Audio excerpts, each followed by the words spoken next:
Roadium Radio knows how to podcast. Roadium Radio knows how to podcast. In the city of Wilmington, we keep it rockin'. So come on, shake it for me, CALI. Yeah, Dr. Dre is in full effect, and I gotta tell y'all a little something.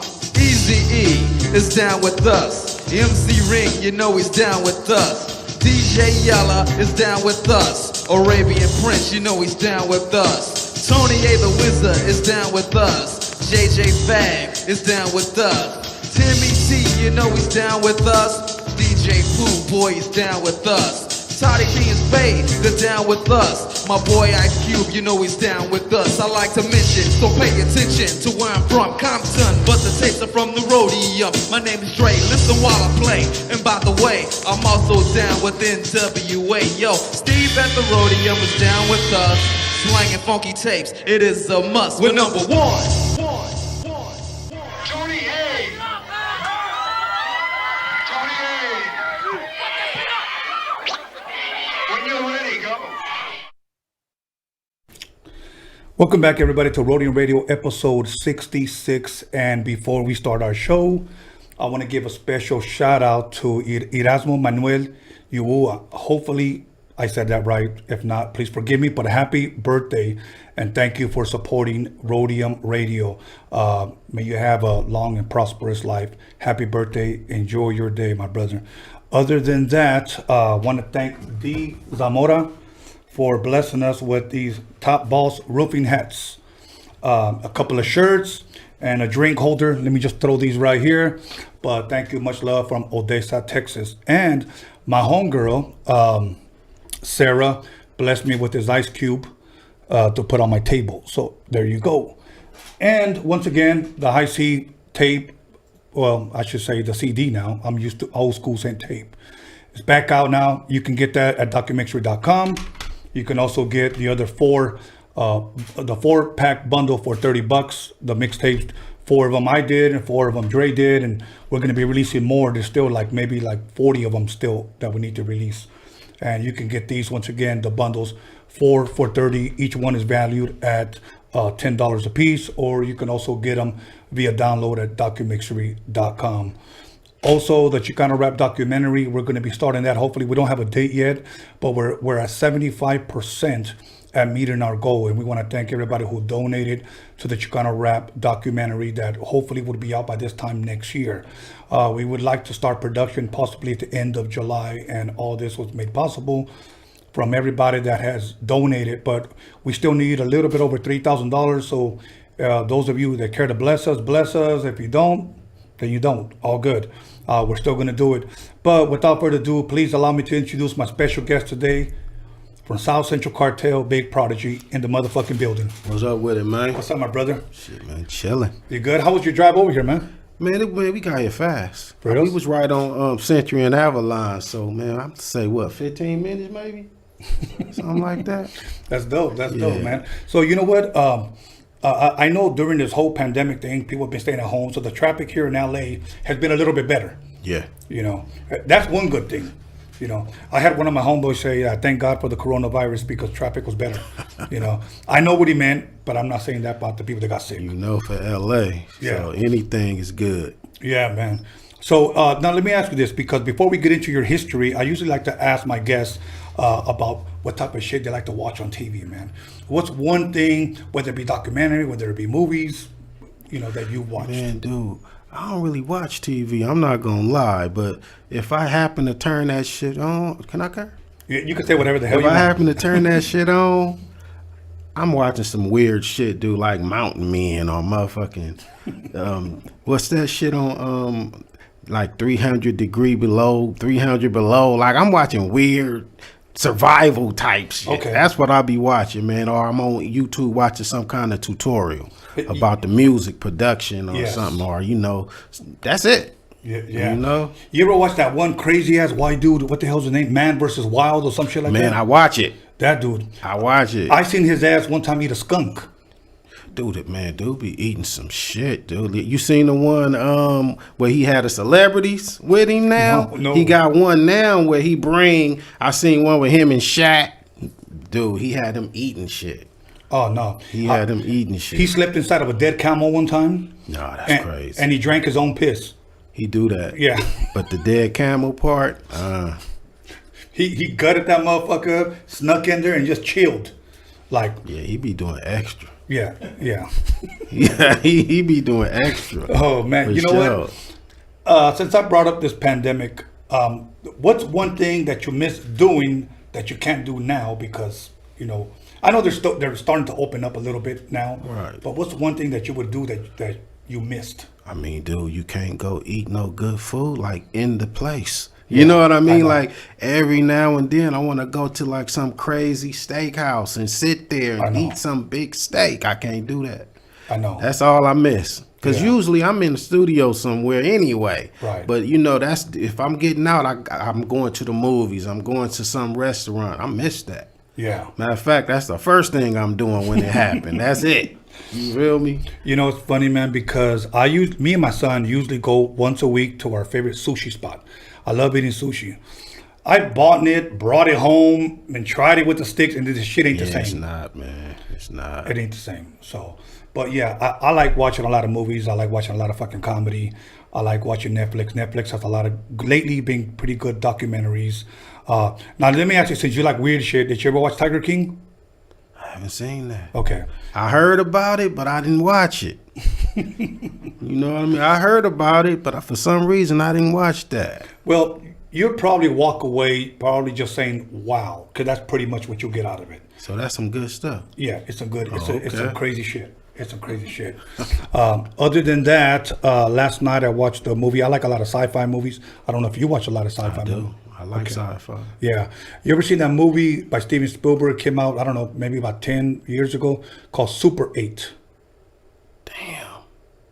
Super 8. I'm not sure I saw that one. Yeah, that was pretty good. It's about some kids that want to make a movie, and they happen to film a train, and the train fucking crashes. The camera falls over, but it sees a fucking alien crawl out of the... Oh, no, I ain't saw that one. That was pretty good. I recommend it. If you want to just chill at home, do that, man. Interesting. Any comedy movies you like watching? What's your all-time favorite comedy movie? Oh, all-time favorite? Shit. It's a lot of good ones, man. Mm-hmm. What about your favorite comedian? I like Cat Williams. You like Cat Williams? Cat Williams because he talks shit. Okay. You know what I mean? And I don't know if Friday would qualify the comedy, but some of them funny as hell. Right. You know what I mean? I like those. Okay. The gangster mix with the comedy. You know what I mean? Right. Like Harlem Nights. I like Harlem Nights. Yeah. I think my favorite comedy movie of all time is Coming to America. That's funny.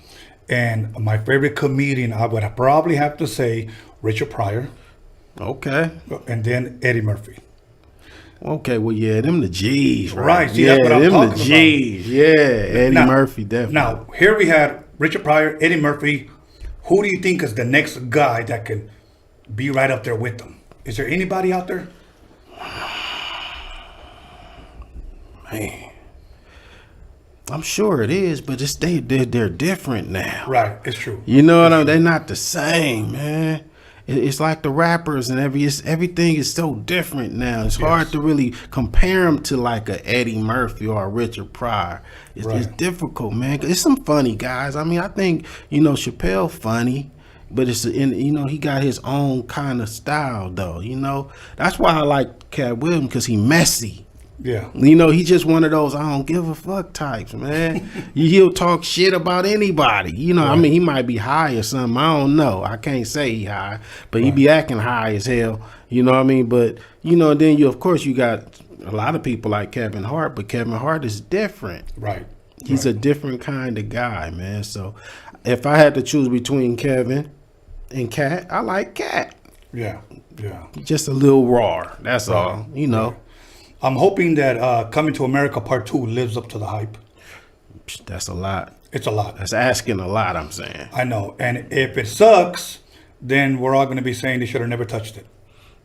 So, but I got good hopes You know, that it's gonna work.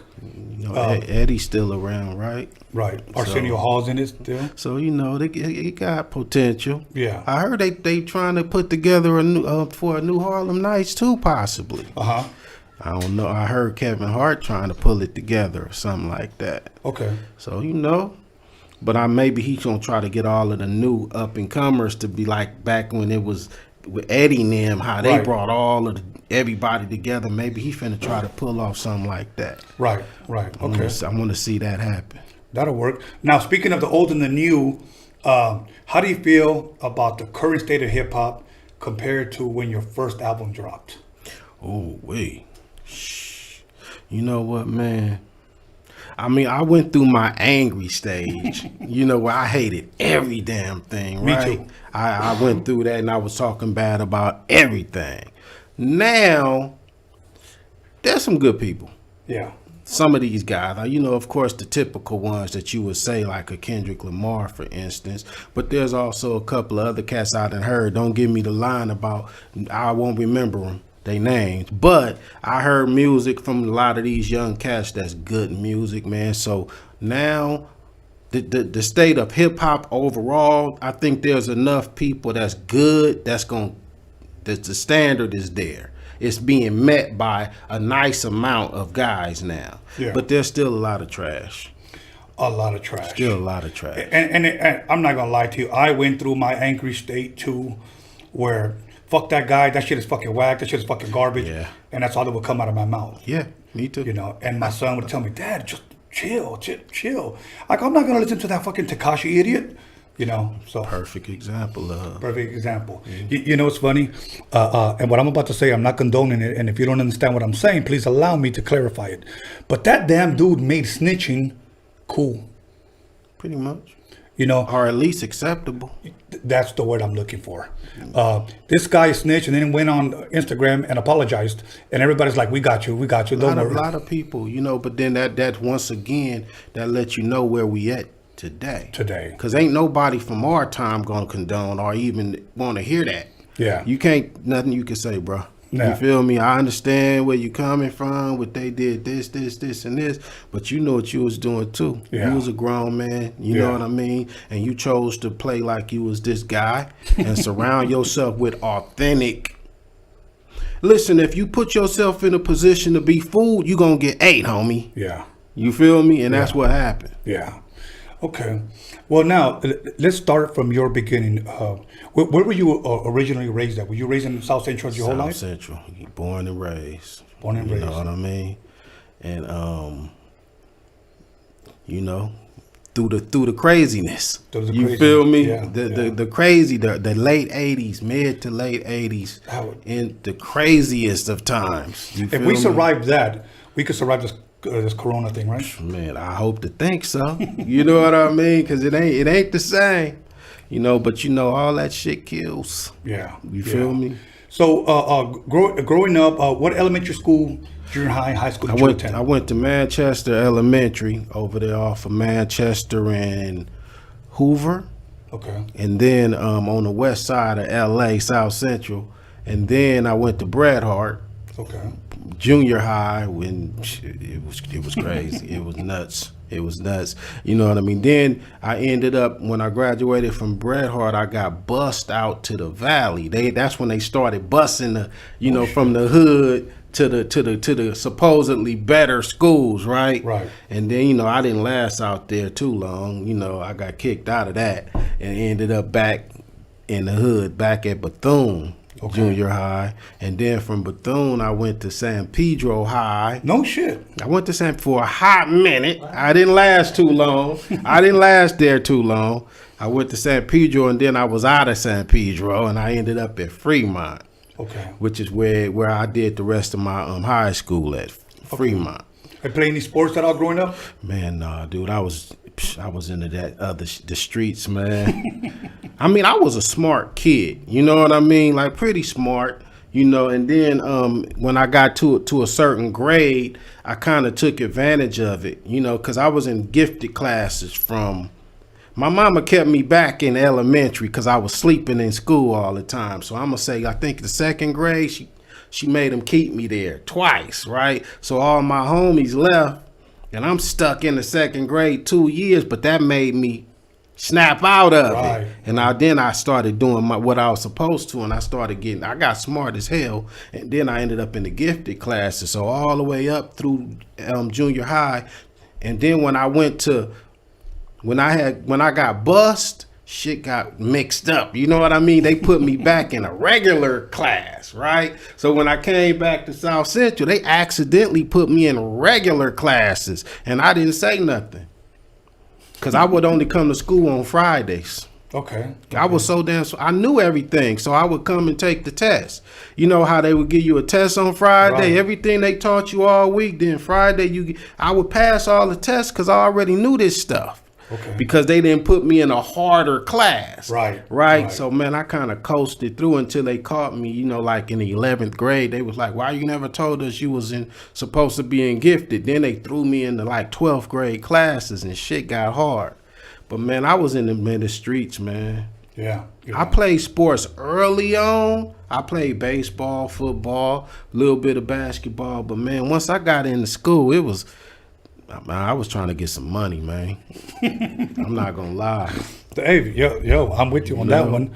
Now, growing up in South Central, what type of music would you say you grew up with at home? What would you hear at home as a youngster? You know what, man? I gotta say, man, my brother's father had sick record collection, dude. The funk, all the funk, the Barcades, the Parliament, the Ohio Player. I would literally sit up in the house all weekend just playing them damn records, because he had an old ass one of them things that you record player, I guess that's what you would call it. Man, I would sit there, dude, and just all weekend, every weekend, and I'm listening. I'm not going outside now.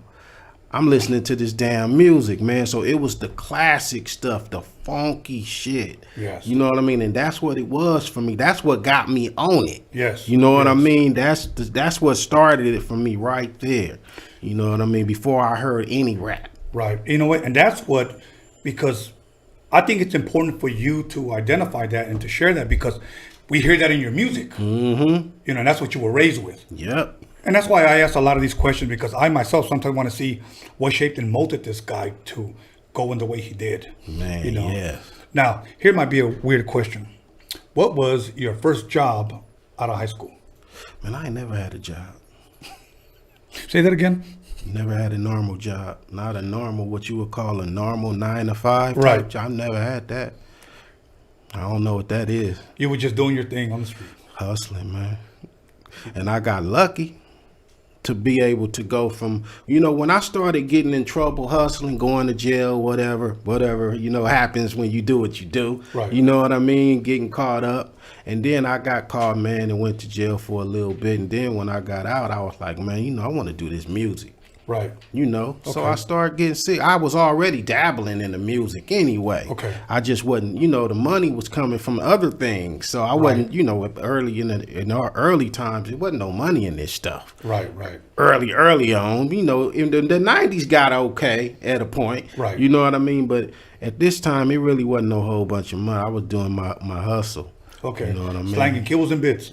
Kibbles and bits, and bigger than that too.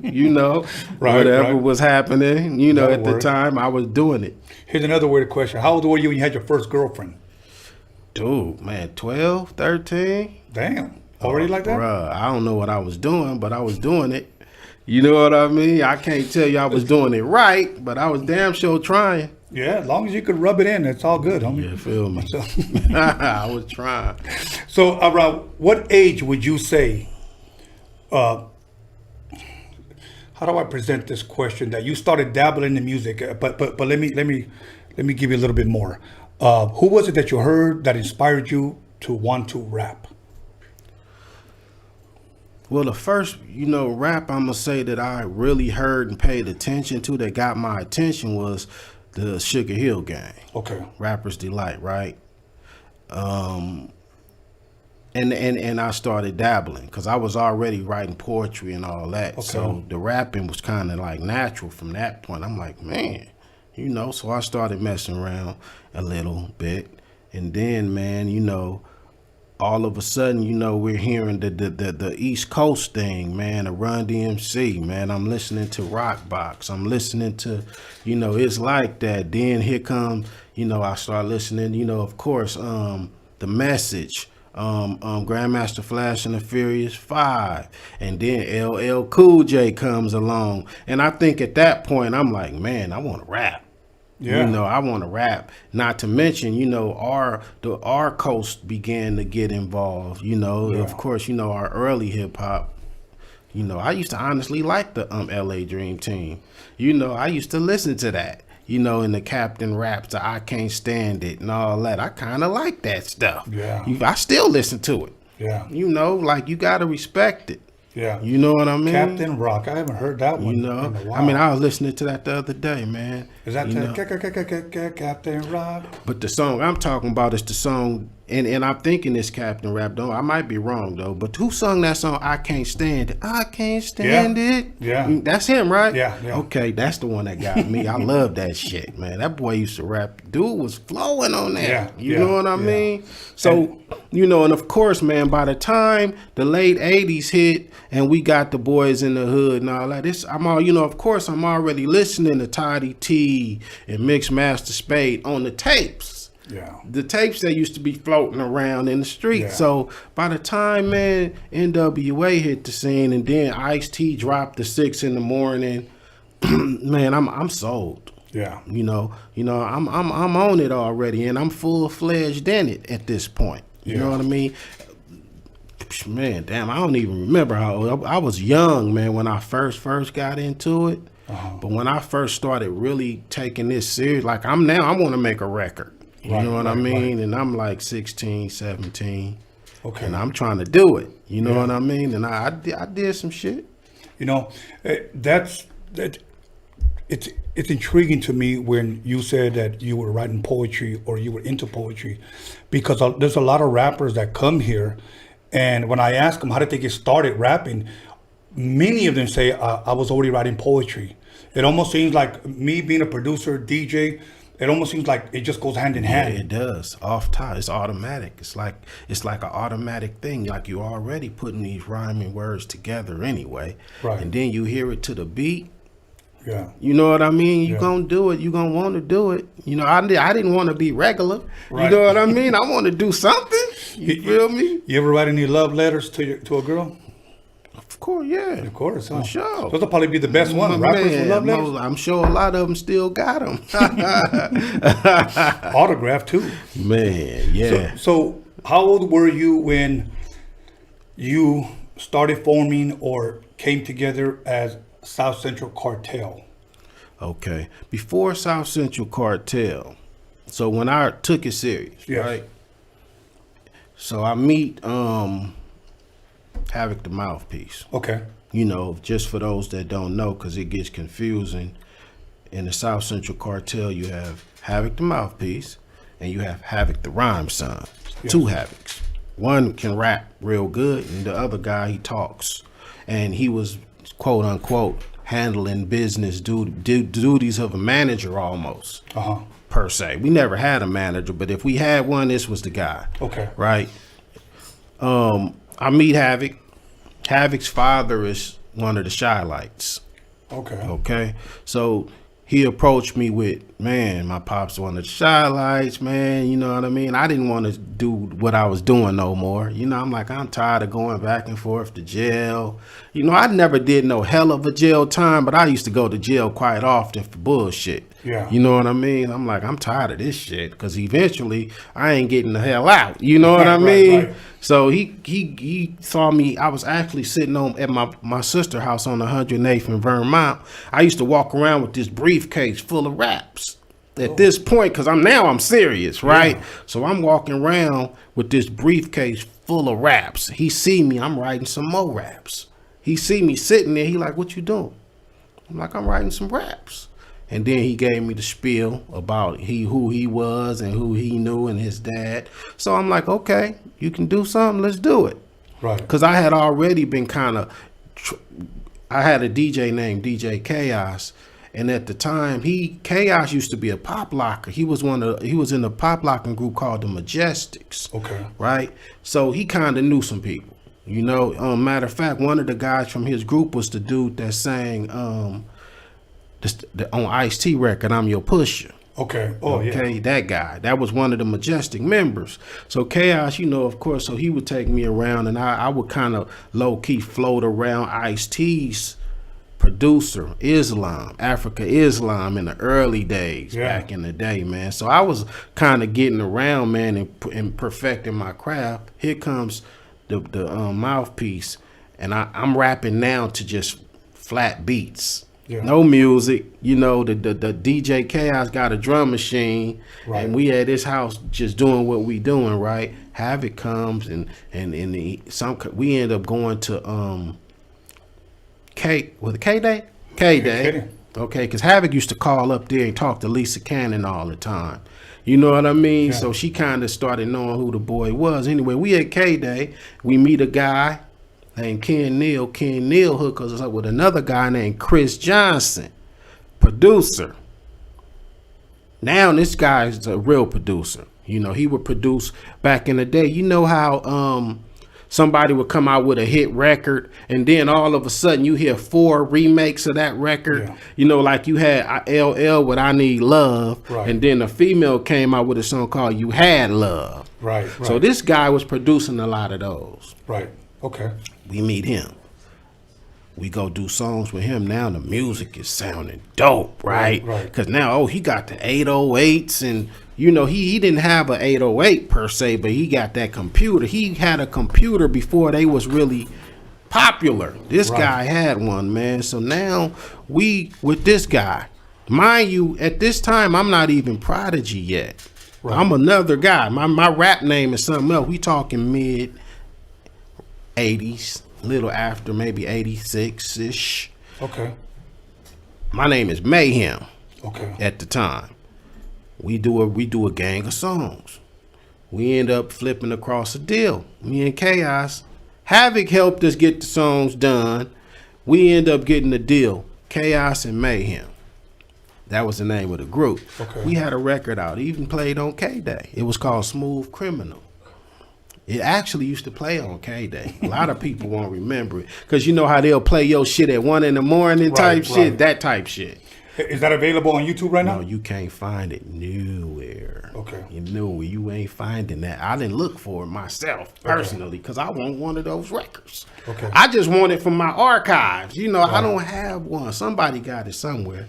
But, you know, so we did that. Music got good. You know, Chris was a good producer, but he didn't know how to give me that shit that I wanted. Right. It wasn't edgy enough. You know what I mean? Yeah. So I started bringing that, what I had been listening to, you know, through the years. Like, man, sample this, loop this. You know, you get clown happen. You know, now the shit is happening. Now the good shit is starting to happen. You know what I mean? Yes. At a certain point, so we did the Chaos and Mayhem record, which was just my early stages. I'm growing. So that didn't do nothing really. You know, Smooth Criminal got a little buzz, but nothing else. So that's over with. We're done with that now. Okay. I'm moving along, right? Me and Havoc is doing it. Havoc and Prodigy. That's where Havoc and Prodigy was born. Okay. Me and Havoc was a group together before the South Central Cartel. Okay. We grinding, and the music is good now. So now we grinding, right? I'm like, dude, we about to get a deal. I just felt it. Like, it's about to crack, bro. Let's start a group. Now, backtrack a little. In my street, doing my hustle, I met LV. I moved to the east side. I grew up on the west side till I was about 16 years old. Then I moved to the east side, and I've been on the east side ever since. LV on the block. Blowing. You know, walking down the street singing Part-Time Lover. Okay. Stevie Wonder. I'm like, dude, I'm in my spot. You know what I mean? Right. Now, all I hear is this. I'm like, what the hell? Who is that? It's LV. I go out there. I'm like, it's LV blowing. I'm like, bruh. Nobody knew I rap because, you know, I kept it to myself. I'm like, bruh, I'm rapping. And when I do, I'm coming back for you, bruh. I'm gonna bring you in with me. Right. And you know, we started doing little songs. He sung on some early stuff that nobody never heard. But when I started the South Central Cartel, he was one of the guys, man. So basically me and Mouthpiece was knocking on doors. I started feeling it was finna happen. Decided to go back and get LV, my cousin, Havoc the Rhymeson, that's my cousin. Chaos, the dude that I was with already, I brought him, of course, and a couple of other heads. Okay. For people that may not know, or just to remind them, LV is the singer on Gangsta's Paradise with Coolio. Yeah, okay. Exactly. But he's the original South Central Cartel member. A lot of people don't know that. Yeah. Right? So, you know, we do South Central Cartel, and then we start doing the circuit. Hollywood, all the little clubs. And we ended up pretty much landing at Carlos and Charlie. Yeah. Wow. I haven't heard that shit in a long time. Man, dude, we ripped that shit, dude, to the point where we just was there. They didn't charge us nothing no more. They would just let us get down. What inspired the name? Even though it's pretty self-explanatory. South Central Cartel? Yeah. Man, we was trying to come up with a name, and we came up with a few. First, it was Mafia style, and we didn't want to do that because, you know, it's a gang in L.A. called Main Street Mafia, and we didn't just want to get caught up in that thing. You know, when we originally started South Central Cartel, we really was thinking we representing all this. We always looked at all of this shit, right? You know what I mean, as the thing. And South, we just called it all South Central, even Compton and England. We all that to us was that. But, you know, we ended up really being like outsiders. Because, you know, when we came in, everybody was Compton, Compton. Yeah. That's why on some of our songs, it's like, it's not Compton. What's up, punk? It's South Central. No disrespect to Compton. It's just we got to solidify where we're from because everybody else, Compton running this. It was rap. We was, you know, like that. Yeah. You feel me? And even though there was other dudes from our area, they didn't rep it like we did. Okay. You know? Here's what we're going to do. We're going to go ahead and press pause, and we're going to come back. We're going to talk about the release of your first album, the release of your second album. I'm going to name some of my favorites. And we're going to talk about one song that I found very interesting that actually had Tupac, Spice One, Ice-T, MC8. Gotcha. So, all right, everybody. Once again, welcome back to Roadium Radio episode 66. And we'll be back once again. The High C album available. The mixtapes 4 for $30. Buy me out. Once again, if you want to give to the Chicano Rap Magazine, go for it. If not, then you don't. But make sure you go get a Modelo, go use the restroom, get your popcorn, slap your lady on the ass, and let them know to call somebody, text somebody, pay somebody, and let them know the Prodigy's in the motherfucking house. We'll be back in 10 minutes. Welcome to Roadium Radio, and I am your host, Tony A. the Wizard. We started a GoFundMe page because we need you to help us meet our goal. And our goal is to release a Chicano rap documentary. And we need you to be a part of this. Everyone who contributes will have certain incentives offered to them. For an example, I'll name one. Your name will be on the credits of the film. Everyone who gives, everyone who contributes, their name will be on the credits. That's just one thing that we have to offer. But yet, if you read the description, you'll see other incentives for your contribution. If you've seen the Roadium Mixtape DOCUMIXERY, you will not be disappointed with this documentary, shining light on Chicano rap, the Chicano culture. It is something that can be used as an educational tool now and in the future. So once again, help us meet our goals so that we can start production. And remember this, we have a voice and we will be heard.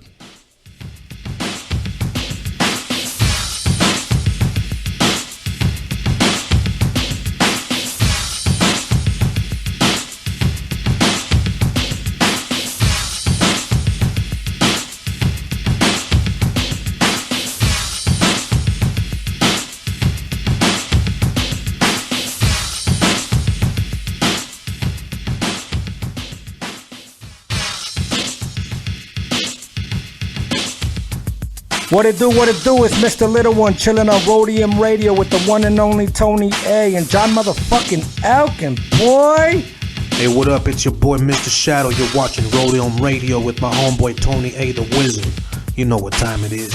Yeah, what up? This is Mr. Night Owl, and you're listening to Roadium Radio with the legendary Tony A, the motherfucking wizard. Yo, what's cracking? Nosotros somos Aquid y estamos aquí con Tony A, the wizard. You know Roadium Radio, damn it. You know what it is. Yo, what up? This is Mellow Man Ace and Padrino, and you tuned in to Roadium Radio with my man Tony A. Keep it locked. Yo, what's cracking? It's your boy OG Arabian Prince from the world's most dangerous group, NWA. Sitting here with my boy Tony A, the wizard, on Roadium Radio. What's up, everybody? It's your homegirl Magic Girl, and you are now listening to Roadium Radio with Tony A, the wizard. Yo, what's up? This is Bozo, aka Emiliano. You tune into Roadium Radio on Tony Vision's YouTube channel. Let's get it. What up, It's Mr. Soto. You guys are now in tune to Roadium Radio right here on Tony Vision on YouTube. Yep. Check it out. This is MC Poncho on the MIC. Shout out to Tony A, the wizard, Roadium Radio. You already know. What up? This is DJ Trick, Spanish Fly, and you're watching Tony A on the Roadium Radio Show. Big G, Roadium Radio, Tony A in full effect. Stay tuned, watch, listen. That's how we doing it over here. Yo, what up? I'm out here. It's Big Daddy Swoles. I'm jamming with my man, Tony A, the wizard, out here on Roadium Radio. The podcast is off the hook. Check us out. This is DJ Clientele, and you are listening to Roadium Radio with Tony A, the wizard. Yeah, this baby Bounce here with Tony A, the wizard. You are now tuned in to the Roadium Radio. We do it for the people. You hear me? Mic check. Ernie G from Proper Dos, and I'm listening to Tony A, the motherfucking wizard, on Roadium Radio. And if you don't know, you should know. What's up, everybody? This is Soren Baker. I'm the author of the book, The History of Gangster Rap, in stores now worldwide. And you're listening to Roadium Radio, hosted by Tony A. Make sure to check it out. We talk about the Roadium Mixtapes. We're here, Soren Baker, Roadium Radio. Y'all, this is Greedy Greg, and I'm chilling with Tony the Wizard on Roadium Radio. Hey, this is Swifty Blue. I'm right here at Roadium Radio with Tony A, the wizard. Stay tuned. It's the KAS, here live on Roadium Radio with the one and only Tony A, the wizard. What up, y'all? This is Kiki Smooth, the first Mexican rapper out of Compton, rich and ruthless, and you're listening to the Roadium Radio with Tony A, the Grand Wizard, El Mago himself. Hey, Compton's in the house. What's up? It's Quete Yes Guy with my Harbor Ottawa homeboy Tony A, the wizard, on Roadium Radio. Yes, Guy. Hey, what's up, gente? It's your homeboy Duende. You're tuned into Roadium Radio with my homeboy Tony A, the wizard. Ya te la sabes, wey. What up? It's your boy Baldachi the Beast, Afro Music, Face of LA, right here at Roadium Radio. Make sure y'all tune in. Your boy Tony A, the wizard. This is Kelvin Anderson, owner of the world famous VIP Records, and you listen to my man Tony A, the wizard, on Roadium Radio. Yeah, what up? It's Lil Blackie, the Brown Super Baller, and you checking out Roadium Radio with the homeboy Tony A, the wizard. Yo, what's cracking? It's your boy OG Big Wicked, Real Ones Apparel, Orange County. I here with my boy Tony A, the wizard, Roadium Radio. Y'all make sure to peep it. Peace. Que tranza raza, aquí su servidor, Simple El Pecador, and you listening to Roadium Radio with my boy Tony A, the wizard. Check. What's up? It's your boy Capital I Man from the Mexican Crew. And you're tuning into Roadium Radio with my boy Tony A, the wizard. This motherfucker's a legend. Bow! What's up, y'all? This is Chris the Glove, and you're watching the Roadium Radio Show on Tony Vision on YouTube. What's up? This is Mr. D on Roadium Radio, kicking back with the homeboy, Tony A. Yo, this is Fancy the Boss. Tune in on YouTube at Roadium Radio with Tony A, the wizard. What's up? This is Leo Farsayer, aka the Dragon, the Serpent, the Spear. I'm on Roadium Radio with my boy Tony the Wizard.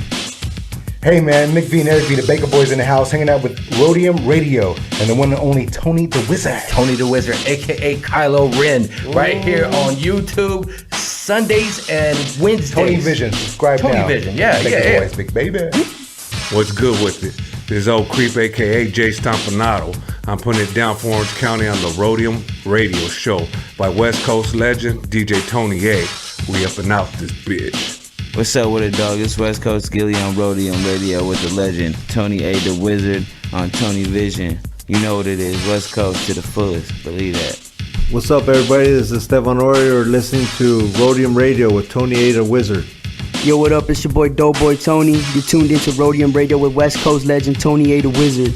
What up? It's your boy Lottie the G, straight out of Santa Ana, CA, and we're right here live in the mix with the West Coast legend Tony A. the Wizard on Roadium Radio, Tony Vision on YouTube. Yo, what's up, world? This is Cool 187, above the law in the building. And you tuned in to Roadium Radio with my man Tony A. the Wizard. What's up? This is Darren Vegas. You're on Roadium Radio with Tony A. the Wizard. Real West Coast hip hop history right here.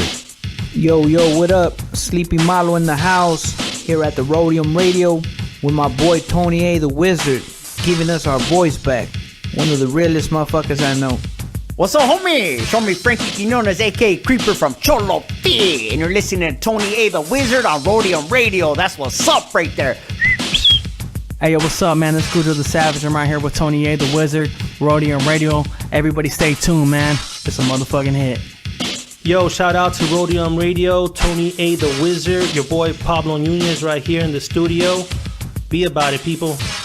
¿Qué onda, muchacho? Ahí viene este miro. King with the Black Sick and el Negrito de Los Angelitos, and you're checking out that Roadium Radio with Tony A. the Wizard. ¿Qué hubo, Raza? This is Wicked from the Brown Side here on Roadium Radio with Tony A. the Wizard. You know.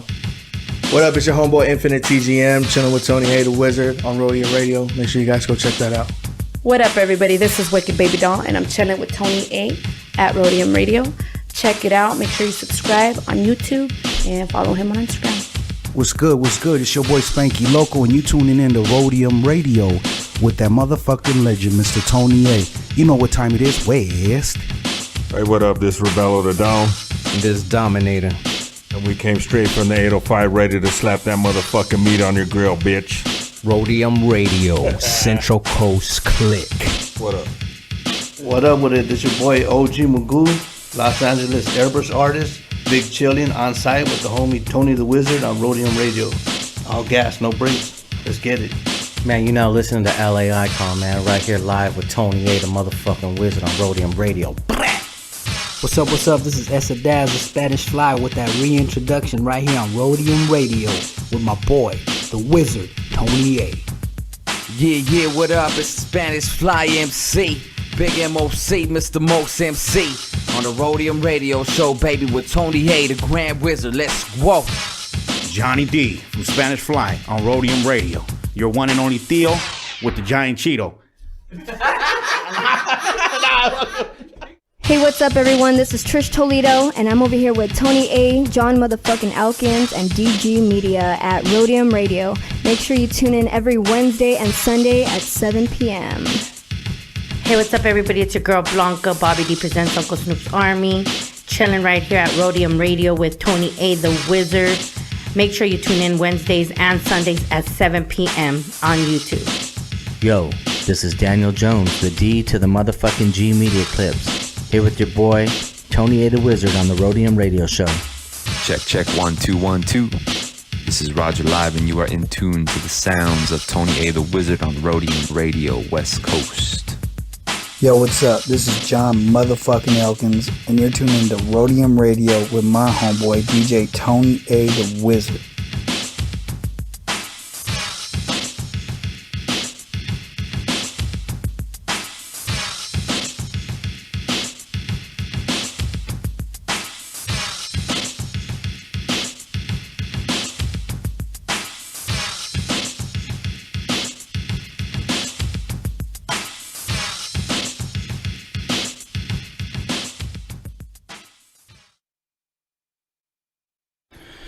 Welcome back, everybody, to Roadium Radio with the podcast that slaps you across your fat ass with a fat dick. And we're going to go ahead and jump right back into it. We're back now at the Jack Off Hour with Prodeje in the motherfucking house. What up, bro? You enjoying yourself, man? Man, it's all good over here. It's all good, my brother. I know that in 1991, you guys released a heater. And that heater was South Central Madness. Right. Some of my favorite songs, and I know there's more, but the ones that come to mind are Y'all Gets Clowned. Right. That was a shit. South Central Madness itself, the song. Right. And Living Like Gangsters. Any other songs off of there that stand out to you that you could say, man, that was my shit too? I like I Get My Roll On. I like that one.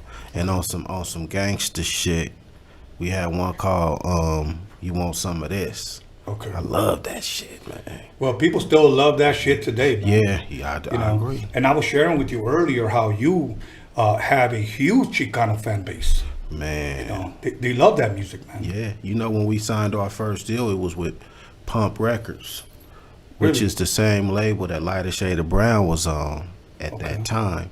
And, they had that, well, you already know that hit, you know, on the Sunday. What's that, on the Sunday afternoon? Yeah, that. So we would, because we were on the same, and we had Gangsta Love, you got to deal with this, which fucked around and popped. You know what I mean? They took that song, which Gangsta Love came out before the album. Yeah. So if the album dropped in 91, Gangsta Love and Yiggis Clan was actually out in the end of 1990. Okay. But Gangsta Love took off at radio. That's the only radio song we ever had. That was it.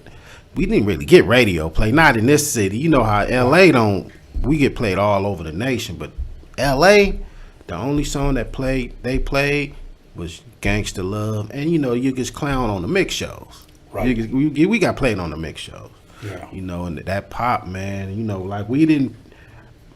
I ain't gonna lie, man. Yiggis Clown wasn't my favorite song, dude. That wasn't my favorite joint.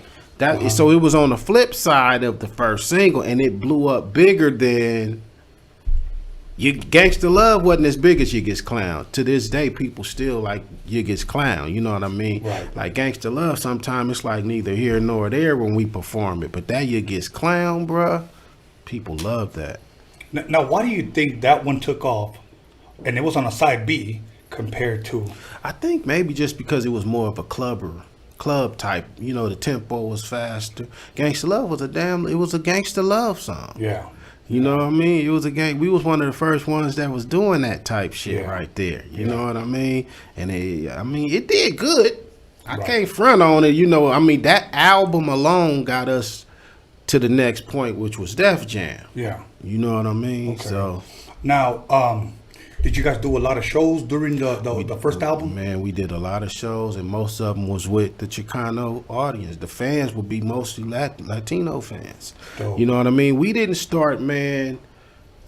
I don't think we really start penetrating the black market until we got to In Gas We Trust. We had some, of course, black fans, but from what I seen as far as the concerts went, once we did the In Gas We Trust, then we started going to the south and further away, and then it was different. But that first album, bruh, shit, it was in California a lot, in Texas, and it just, that's what it was, man. And shit, we was loving it. Dope. I have to ask. I know South Central Cartel. There was few members in that group. Is there any of them today, 2020, that you don't work with, talk to, don't get along with anymore? Yeah, it's a the SEC as a group was volatile.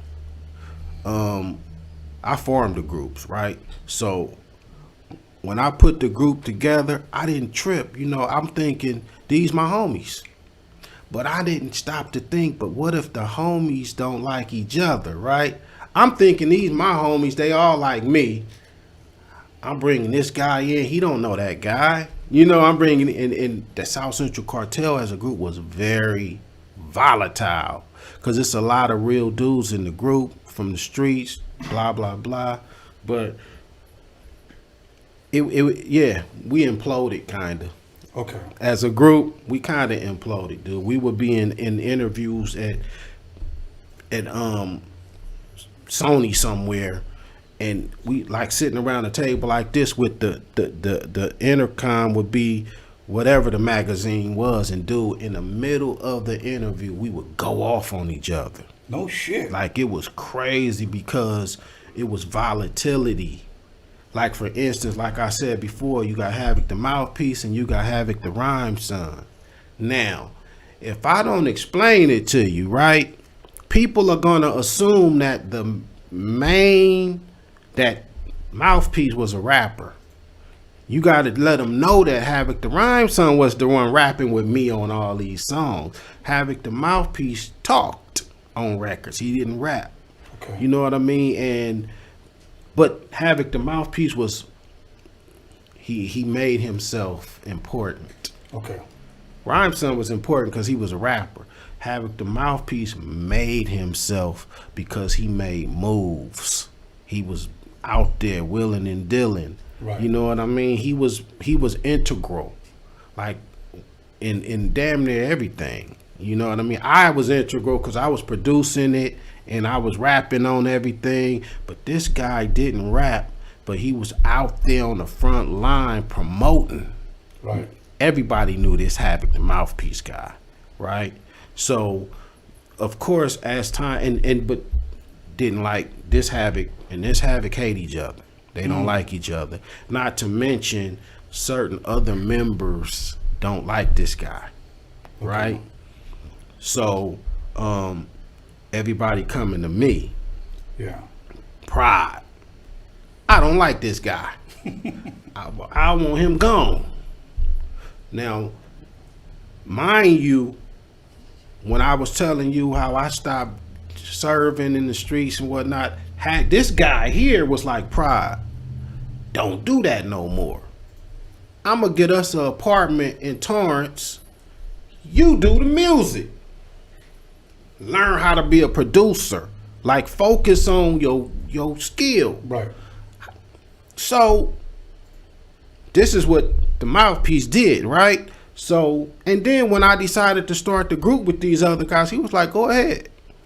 At the time, we living in Torrance, this dude hustling. I don't got to hustle no more. Right. He going to go do that, and I'm going to go with Chris and learn how to be a producer and be a better artist. I felt like I owed this dude. Yeah. So when they was like, get rid of him, I couldn't do it. Right. I couldn't do it. You know what I mean? I'm not doing that, bro, because if it wasn't for this guy here, you know, whatever. You were stuck, pretty much. I felt the loyalty. Yeah. To not that I don't feel loyalty to these guys too, but I also felt a certain loyalty to this dude because more than anybody else over here, as far as me getting in the rap game and becoming, he had as far as the moves he made, it helped me. Right. So I wasn't finna do that, right? It was another guy in the South Central Cartel early on named Lover G. We had 3 rappers. Love on the first album, Lover G is on the album cover, but he was gone. You know what I mean? Right. And I kept him in for a while. I mean, they wanted to kick him out before he got kicked out. I wouldn't let him. I'm like, no, you ain't finna kick Lover G out the group. Okay, so I kept him in for quite a while longer, but he kept doing certain things, and eventually they voted him out. And I would be sticking, like everybody voting, y'all want Lover G gone. Everybody raised their hand. I'm not raising my hand. I'm like, no, y'all not finna kick him. But eventually, right, I had to let it go. Yeah. Now me and him he hate my guts because he feel like, why you let him kick me out or whatever. Right. Dude, it took a while, but eventually I had to give in. Yeah. You know what I mean? Now, the Mouthpiece, Havoc the Mouthpiece, we was good for years, even though it was way out shit going on, crazy shit going on, but I still stuck with this guy. And then, you know, when you have a cool career, you know, we didn't have a great career, but we didn't have an awful, it was good. I say it was good. You know, we sold a few million records. I'm not mad. You know what I mean? But, when you get later down in that career, now the money ain't as big, right? And now we got to make sure that everybody getting their pay. We allocate now who gets what. Well, it just so happened I produced a lot of these records, and I'm rapping on a lot of these records. So when we come to this point in time, it's like, damn, Pride, you getting a lot. Yeah. I did a lot, bro. Yeah. You know, I did a lot. You know what I mean? Not on purpose. I just was doing what I do. Yeah. You know what I mean? So now it's like people want you to continue to give. They want you to continue to give. Man, you know, you want to do a record, but now you want me to give you extra percentages. And no, dude, we didn't get paid for this, bro. We did the Concrete Jungle record. That was the last one that me and Havoc, the Mouthpiece, did together. You know what I mean? But you know, he paid for that, and it got done, and that's kind of like his thing. Right, that was a farewell gift. You know, I'm going to ask you a question that for this generation that may not know how it was in the late 80s and maybe early 90s, You guys coming out of South Central, sporting the blue. Did you guys ever get hit up by anybody in the red? I'm not gonna say none of these rappers would really say much, but not to our faces. Right. You know what I mean? Like I always said, man, whenever we would see certain people, quick people, we never had no problems with them. But it just was automatic tension. Okay. So, you know, like if we at the BRE convention over here at the hotel, how they used to have them, and we standing around and they walk by us, it's just the street tension. But cool, nothing ever happened. You know, it's a lot of back talk. Right. Back behind the back talk, but nothing ever really transpired from that. You know what I mean? And now shit, man, like I said, we did some shit with Second to None over in Italy, and them were some cool dudes. Dope. I expected something else.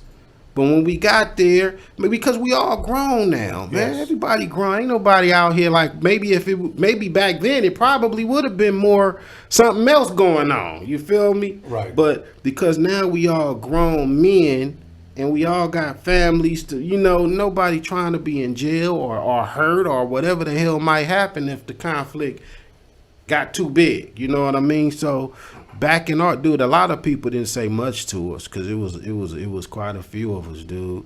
And when we would go to places, it was quite a few of us. Us and a whole lot of other people with us. Yeah. And they was really, real dope, issues with them. I'm glad to hear that nothing ever did happen and we're all still alive, man. Man, you feel me? You know, so now let's jump into 1993 in Gats We Trust. By the way, that album cover I thought was a fucking hard ass album cover. Man. That shit, I don't know if you guys ever saw posters of that, but that was a dope ass. Well, we had posters. I mean, you know, I don't know if they sold them. I never sold one, but I know the poster. I got one of them at home. Dope, you dope. know. Now, I want to talk about a specific song, and maybe you can elaborate a little bit more on it. Gangsta Team, which had Tupac, Spice One, MC8, Ice-T, and if I'm correct, LV and the Shy Lights. Or is no, that's you know what? SEC that's a different song. That's a different song. Yeah. Gangsta Team, everybody you said though, before the LV part. Once again, Havoc the mouthpiece. Okay.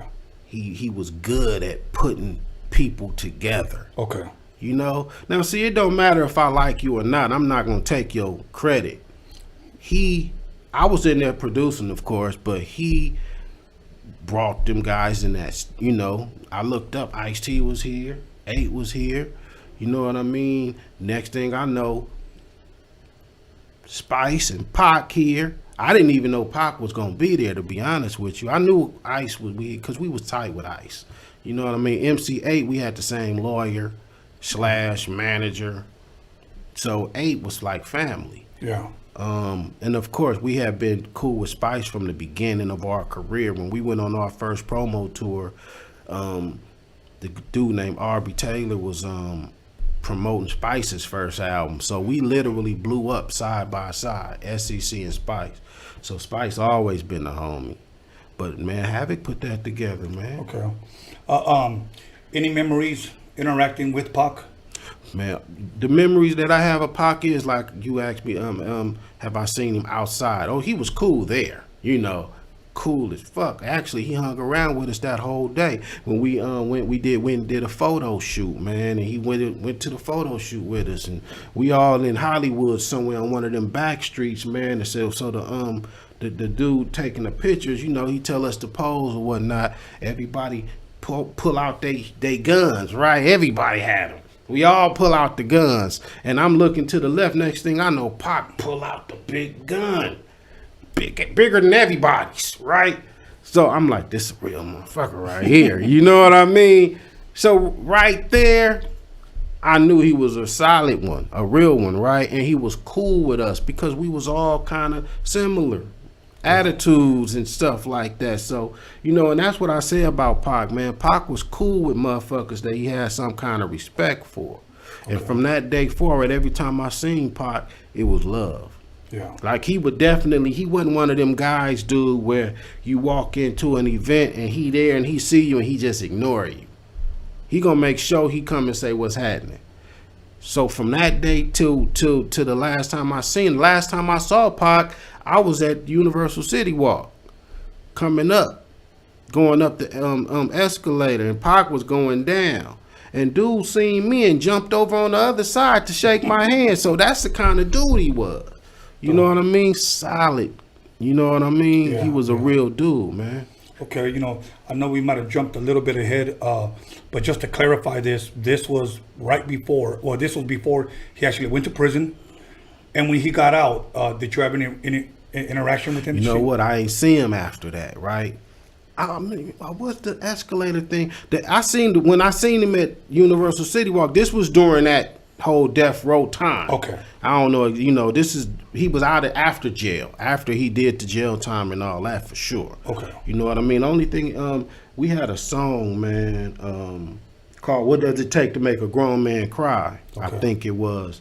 That was on one of me and Havoc's later albums. And when Pac got out of jail, somebody told me, like, dude, Pac played that song all day, bro. No shit. He played that one song all day long. You know what I mean? But I didn't see him until the Universal City Walk.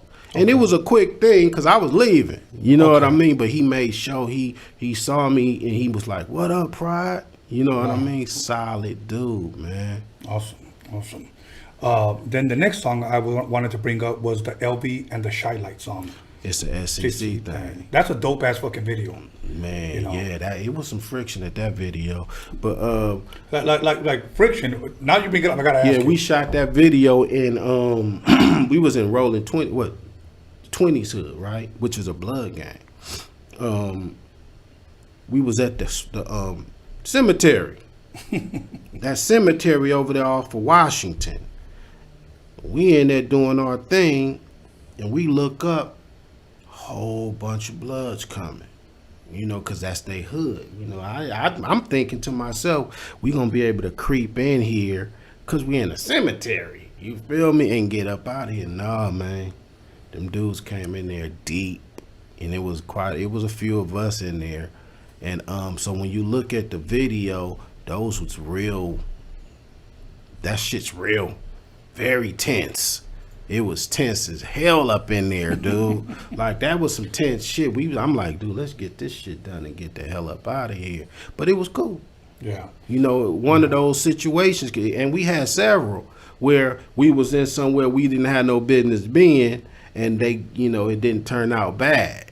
Okay. You know what I mean? But that, it's a SEC thing. Once again, Havoc father, one of the Shy Lights. Yeah. So Havoc got that link with the Shy Light, so of course we had to at least get something with them. You know, it wouldn't have been right if we didn't get something. Right. And that was it. We had did that song originally on In Gats We Trust, and it was a whole different song. And we remixed it for the Murder Squad album and got them on there. Okay. You know, it's funny how you bring up all these frictions that took place back then. Today, I mean, thank God none of that really happens anymore.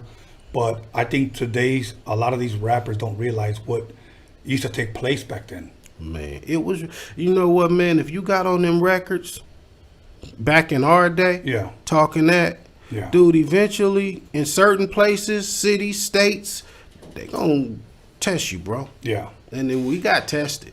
Yeah. Quite a bit. Yeah. You know what I mean? I will say we got tested quite a bit, you know, but we ain't never get, you know, luckily, we ain't never get, you know, nothing done to it.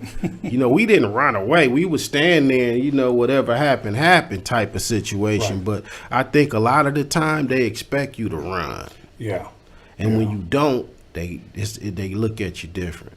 No, well, you get the respect, you know. Yeah, man, you know, it could go bad. I ain't saying, you know, we was, you know, no Superman. It's just we grew up in some craziness, dude. It's like we used to this shit.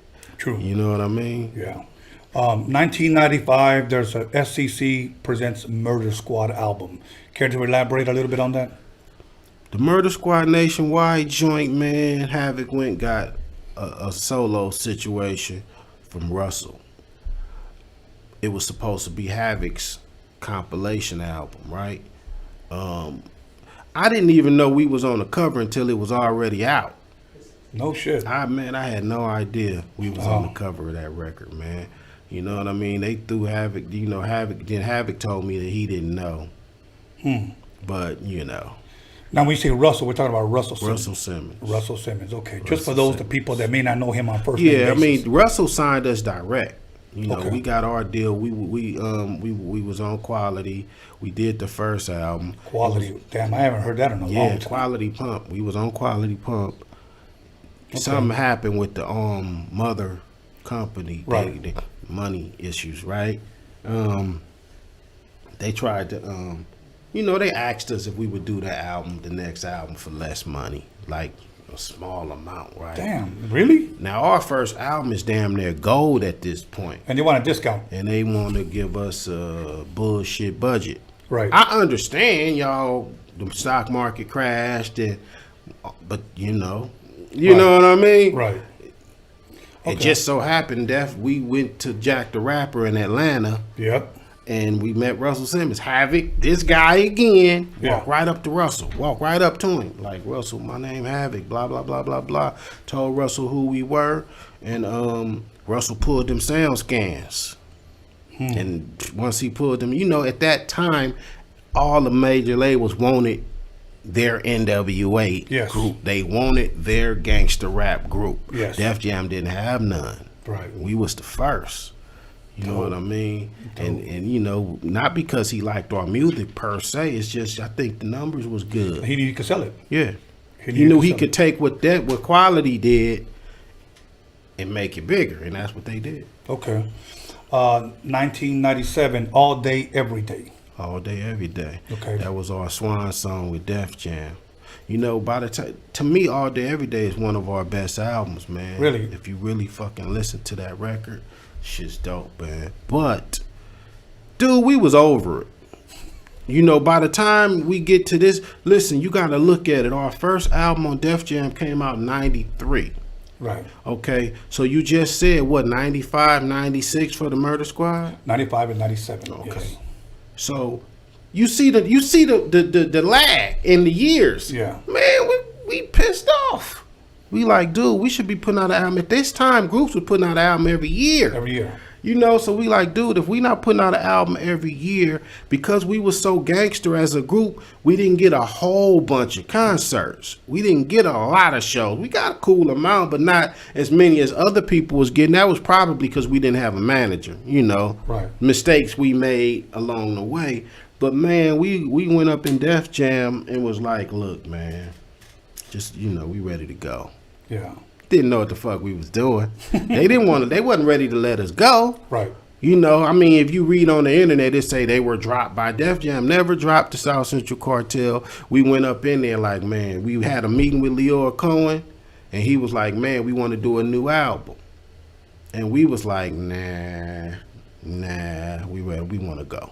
Yeah. You know what I mean? So that was it. All Day, Every Day. So when they put All Day, Every Day out, we was still on Def Jam, but we later weren't on Def Jam. So they didn't really put they back into the promo. But we never got a whole lot of promo. We just was such a street. Our street following was so strong that we just sold records. Yeah. This was when you could do that. You know what I mean? It ain't like that now. But at that time, dude, if you had a nice enough street following, you sell 500, 600,000 records just off the strength of that. Yeah. You know?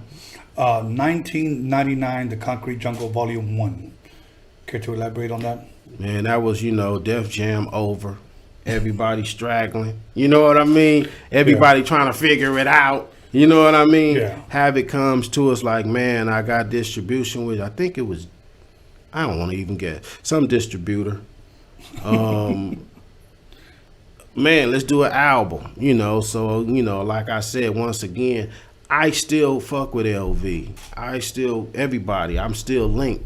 So I can always pull together an SCC album. Yeah. So we do it. Okay. Havoc the Rhyme Son he moved to the Bay.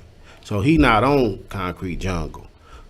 That's when my brother, Young Prod, became more of a lead rapper in the group. So you will say he was already rapping on our stuff. I think All Day, Every Day, he officially became like the third rapper. But Concrete Jungle is an album where he really got way deeply involved.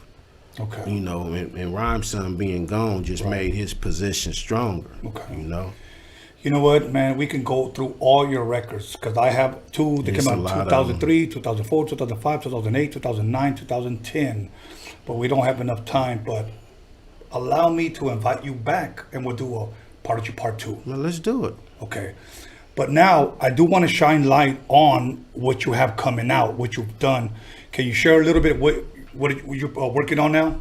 Yeah, man. Right. And actually, man, we just dropped recently a joint called the Prodeje Project, which is me, my brother, and my guy, Daddy Dizzle. Okay. You know what I mean? So, you know, I'm trying to segue pretty much into my Hood Good Productions, Hood Good Music, and kind of, you know, get ready to take a back seat on the being an artist thing and do the business. Yeah. You know what I mean? And if I'm gonna always produce.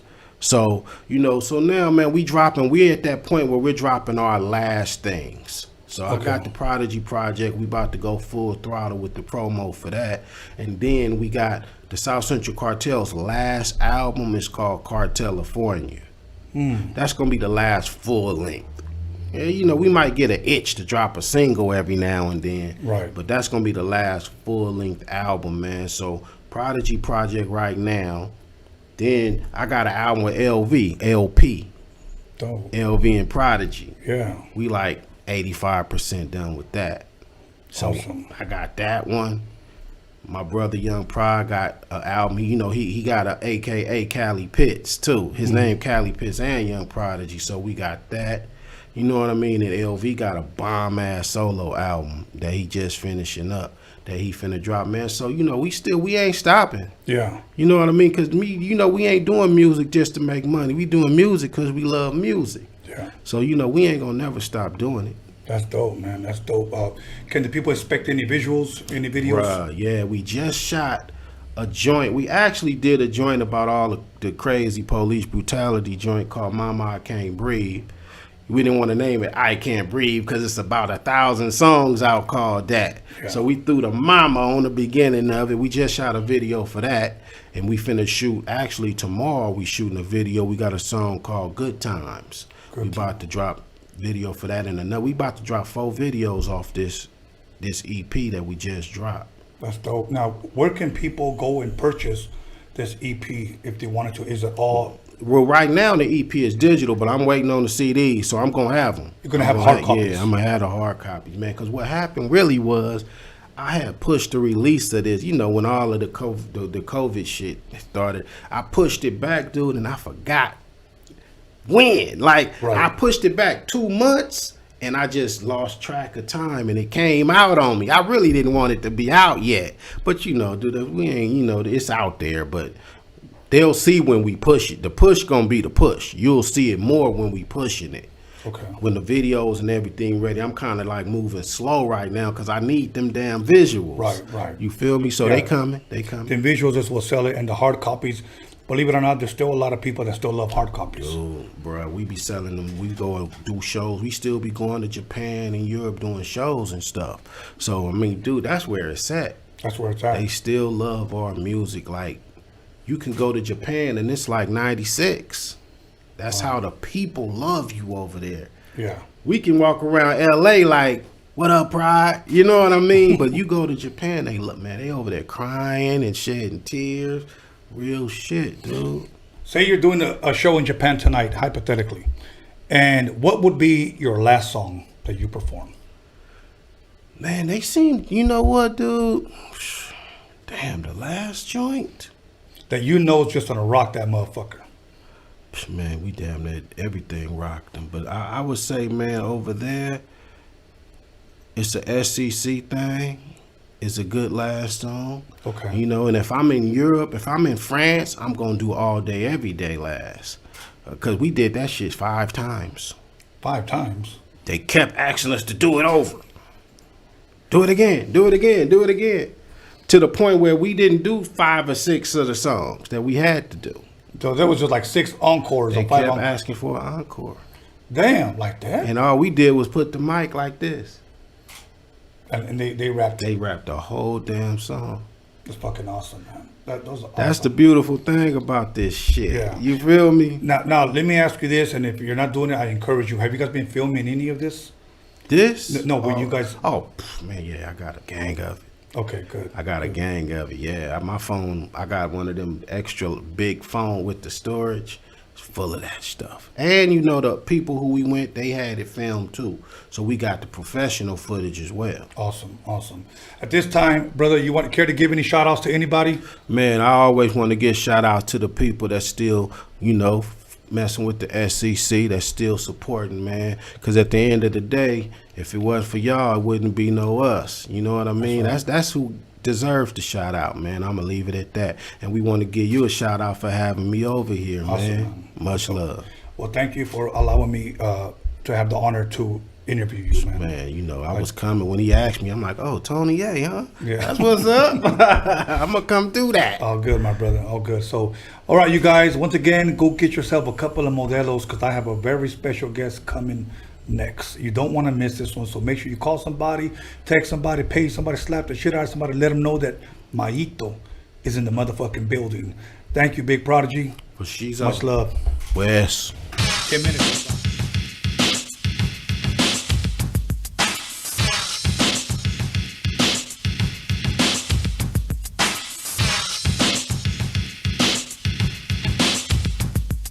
What up, West Coast and all hip-hop fans? This is your girl, Violet Brown, and I'm here with Tony A. the Wizard.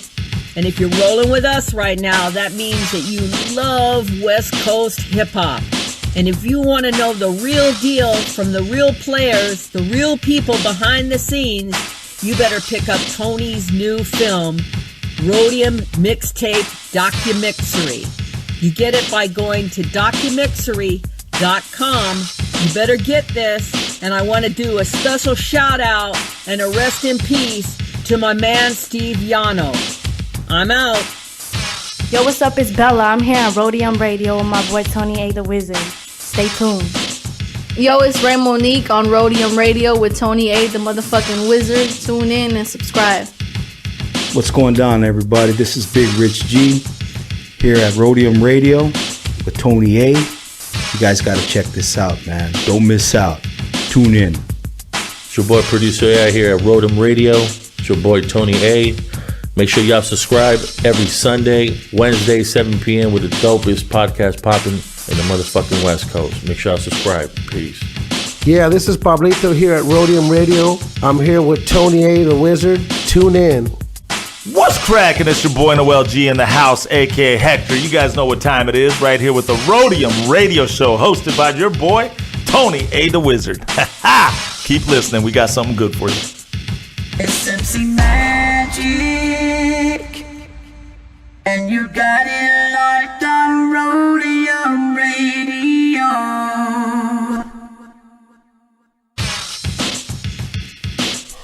Roadium Radio.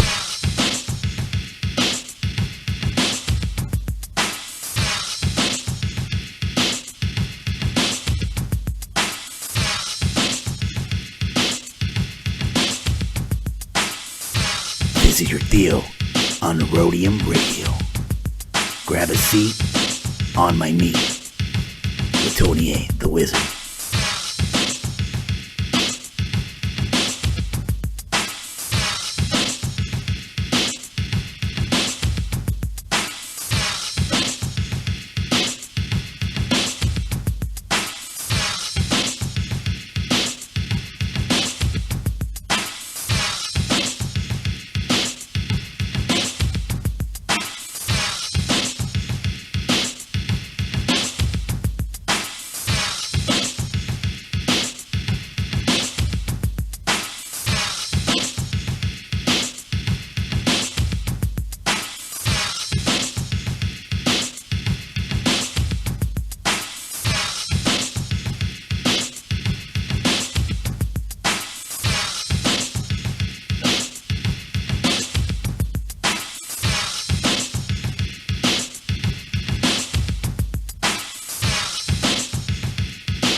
You'll call somebody, text somebody, slap the shit out of somebody.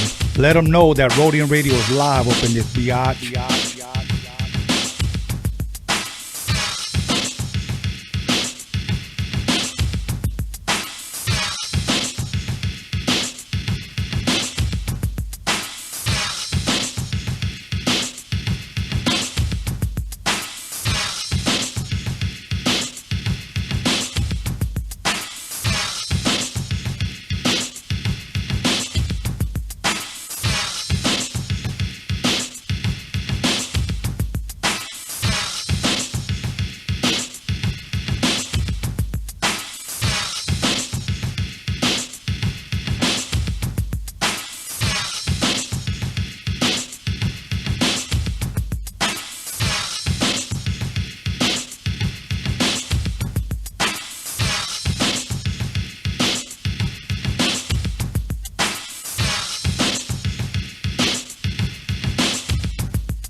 Hey folks, it's your boy Lonzo, the Godfather of West Coast Hip Hop, and I'm kicking it live with my man Tony A. Check out his latest documentary on DOCUMIXERY.com. It's the bomb. It's all about my man Steve Yano and his contribution that he created from the Roadium swap that's still alive right here on Redondo Beach Boulevard. Check it out, y'all. DOCUMIXERY.com. My man Tony A. Much love, y'all. Much love, Steve. Peace. Welcome back, everybody, to Roadium Radio episode 66 with the podcast that slaps your coach a fat ass with a fat dick. We're back now to Jack Off Hour, and I got my Top Boss Roofing beer holder from Odessa, Texas. Much love, much respect to the Zamora for blessing me with these things. Once again, everybody, the new High C, well, I shouldn't say the new, but we re-released the High C album that I produced. And for those of you that still like hard copies, these hard copies are available. DOCUMIXERY.com, 4 for $30. 4 of them I did, 4 of them Dre did. You want to know which ones? Go to DOCUMIXERY.com. And once again, thanks to everyone that has donated to the Chicano rap documentary that hopefully we'll start filming at the end of next month. And we are hoping to release it about this time next year. And for those that have given, once again, thank you. We have met 75% of our goal. We still need a little bit over $3,000. So if you guys want to bless us, cool. If you don't talk. Don't say nothing. But for those of you that have blessed us, thank you very much. Much love, much respect. But enough of that shit. Let me go ahead and introduce my next special guest, Mayito. How you doing, Mayito? Good. How are you doing today? You know what? I am blessed, and I couldn't wait to get this interview going with you. Oh yeah, me too, man. It's like it's an honor to be here, you know. Well, thank you for being here. You know, first of all, because I know you came with Pablito. How was the drive coming? Did you have to have to drive far? We had. Excuse me, can you repeat that again? Did you guys have to drive far? No, not really. I come from Huntington Park. Okay. And he comes from like Downey, so he usually comes to my house and then we go. Okay. But it's like not that far. Okay, that'll work. You know what? And I usually ask some of my guests because I like to break the ice a little bit. Have you seen any good movies lately? Any funny movies? Because you're a funny guy. Right. You're a funny guy. Well, you know what? Right now that we're all in quarantine and stuff like that, we got more time to actually do shit and watch movies and spend time by ourselves. I'm a very big fan of all the kind of like all the Adam Sandler movies. Oh hell yeah! Like the new one that came out with what's his name? I think he produced it. The Wrong Missy. You seen on Netflix? Yeah, that bitch is crazy. That bitch is crazy. Yeah, I was like, oh my god, like it reminded me of one of my girls that I have right. One of your exes, huh? One of my exes. Yeah. That bitch was real fucking crazy. Right. Yeah, you know what's funny? My brother, who you just met earlier, he has a girlfriend like that. Oh yeah. Yeah. During break, you get to ask him. He'll tell you all about her. Oh wow. That bitch is fucking. I don't know. You don't want to meet her. I don't want to meet her. Yeah, but so since you're bringing up the Wrong Missy, do you have a lot of girlfriends, man? Me? Well, you know what? I try to keep myself busy sometimes, you know? Okay. That's all you need to do, you know? It's like, nah, I'm playing girls. No, only one. Okay, only one. That's good. Only one. That's a good thing. I don't want to get you in trouble. No. I get myself in trouble, so it's Okay. like, nobody needs to get me in trouble. Nah. Okay, so now, you like a lot of Adam Sandler movies. Adam Sandler, comedy movies, action movies, you know, some thrill, documentaries. I love that. Documentaries, you know? Okay, like what kind of documentaries do you like watching? Well, I like things like history, you know, like the economy and stuff like that. Like yesterday I was seeing about a documentary about Donald Trump's dark past. Okay. It's called what's it called? Like conference, something like that? Algo así, pues. Yeah, something like that. But it's like, you know, all that bullshit businesses that he's done and he failed and he's trying to fucking, run a country now? Yeah, right. That's the same guy who said grab her by the pussy. Yeah, you know? Yeah, and now, are you big on porn? Like, what do you mean? Porn movies. Do you watch a lot of porn movies? No, I don't watch them. I make them. Oh, okay. Yeah, that's a good business. Yeah, I make them. Hell yeah. That's just like a hobby, you know? Side job, yeah. Hell yeah, I like that. You know, because I saw a video clip where I think you were at the airport, and they. Ah, shit. Do you remember that one? Yeah, how can I forget about that one? I was in it. Oh. Well, I'm gonna bring it up, so I asked you. And they opened up your suitcase, porn magazines, porn movies, and then a big ass black dildo. Right. Now, you know what? That day, I did not know. They're like, hey, when are you coming? Because I had to fly to, I think it was Missouri, something like that. So they went a day before me. Okay. So the day before, they started buying all this stuff, you know? And when I got there, you know, everything was okay. It was there. We did what we had to do. We worked. And Monday morning comes along, and, you know, I was tired. And they're like, you know what? I'll hold your bag. Don't worry about it. And I was like, okay, you know? They're being nice, you know? So, you know, we go in the airport, and I'm, like, trying to get my bag. And they're like, no. And I was like, okay, you know? We passed it to the conveyor belt. You know, they picked it up, they put it in there, and then next thing you know, like the what's it called, the TSA? Yeah. TSA lady was like, whose bag is this? I was like, no, I started going to the secondary, and I was like, what? You know? Yeah. Because usually, like, I don't carry nothing that I'm supposed to carry. So, so I was like, oh, it's me, and she took me to the side, and she opened my luggage, and then when she opened it, she saw everything, like the dildo, the magazine, and everything. Yeah. But she didn't tell me. I just saw her face, like, you know. She closed it back inside, and she's like, I can't open it. I'm like, why? She's like, I cannot open it right here. So they got me, and they put me in a little ass room. So, and I'm like there, like sitting there, and then two TSA people come, and they're like, oh, you know what you're in here for? I'm like, no. And then they started like searching my bag again, and they start popping out with the magazines. But it's not any regular magazines. They're gay porn magazines. No shit. Everything was gay. You know, it was like a blow-up doll, my size. You know, everything was like, and then next thing you know, they pop out with a black dildo, and I was like, what? What? Yeah, you know, I'm like, that is not mine. That is definitely not yours. That was definitely not mine. You know, I can't carry nothing bigger than me, you know? Exactly. And a blow-up doll your size, too? Dude, I don't know how the hell they ended up putting this shit in my bag. Like somebody put that in there. Yeah, somebody did. Obviously, you know, I don't be carrying stuff like that. You know probably what it was when you left it at the airport. You went and got a mangoneada. You got back and somebody. No, you know what I think it was, because they stopped in the middle of the road before we got to the airport. They're like, oh, something's falling. So they went to the back and they started putting shit in. Yeah. And what happened is that if they would have put the stuff in by itself, I would have not gotten to secondary. Right. So they started putting water bottles.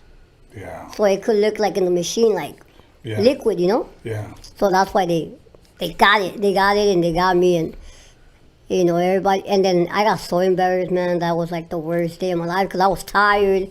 I was already like fed up with it and I got out and everybody was like looking at me, like everybody from the airport, like looking at me, like, and I started screaming, like, fuck you guys, and fuck the police. No, I was like screaming at them, like, fuck you motherfuckers, and this and that, like, everybody just cracking up. Oh, well. But yeah. It's all behind you now, though. It's all behind me. It's all behind me. Now, I saw another clip where somebody approaches you at a liquor store and wants you to buy them alcohol.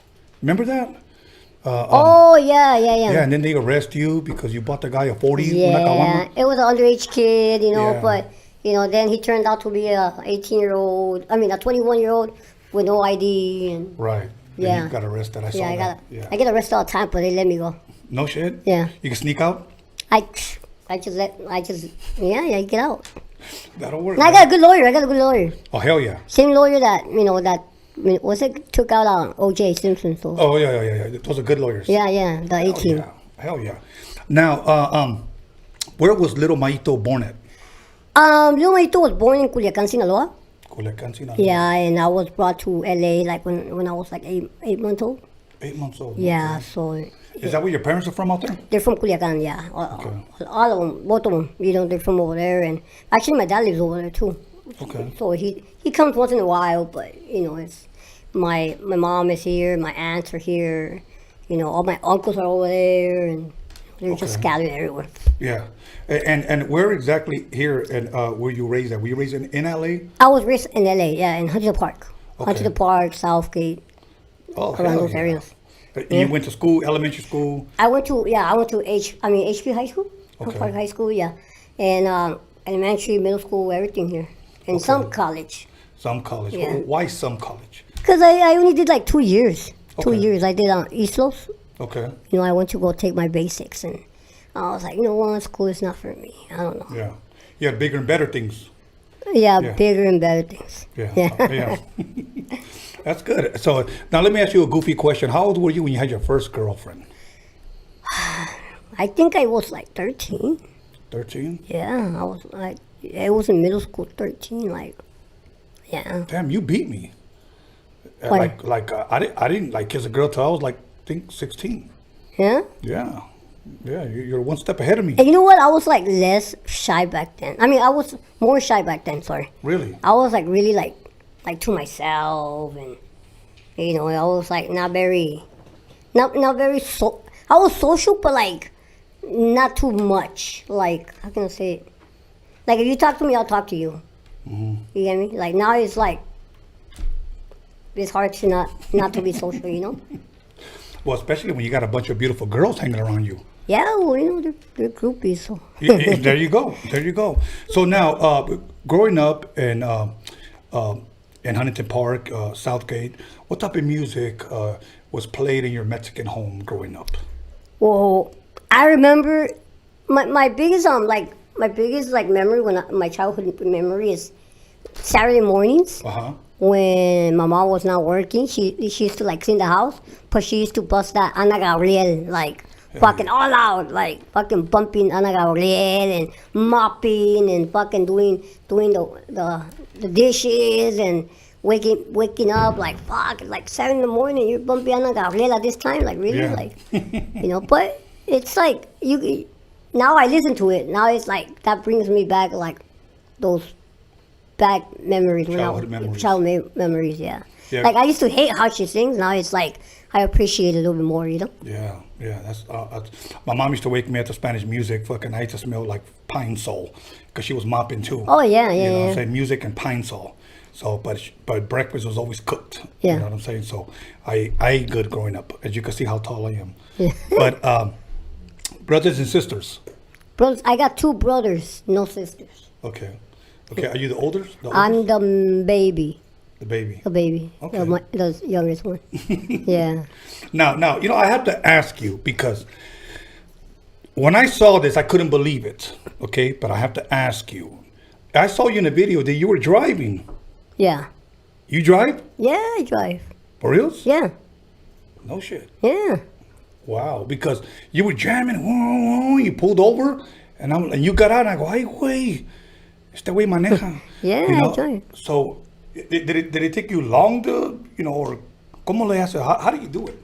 Well, I have some pedal extensions. Okay. So, you know, it's like I could drive any car. Like, people, that's like, you know what, that's actually my number 2 common questions that I get. Like, how the fuck do you drive, you know? Like, right. Like with my legs, like, you know, I was my dick. My dick. No, but you know, it's like, it's just like two pedal extension that clamps into the regular pedal extension, Yeah. a pedal, and just they extend, and that's pretty much it, you know. I used to have a homie. He was like, I'm not gonna lie to you, probably like 4'11". He used to drive a big ass fucking truck. Oh, I do too. Okay, big ass truck, and he used to wear shoes twice the size of his foot. Oh no. Because he used to say he had a big cock, but I know everybody knew that he was lying. And you step on him, and he's like fucking. Yeah, and he used to put the seat all the way back, and he used to drive with his tippy toe, así, so he could look like he was taller. Pero se bajaba de la troca, and he was a little short guy. But yeah, he used to always. I said, "How tall are you, man?" I'm 4 feet. 4 feet. 4 feet. Okay. Yeah, this guy was like 4'9", no matter go see the way.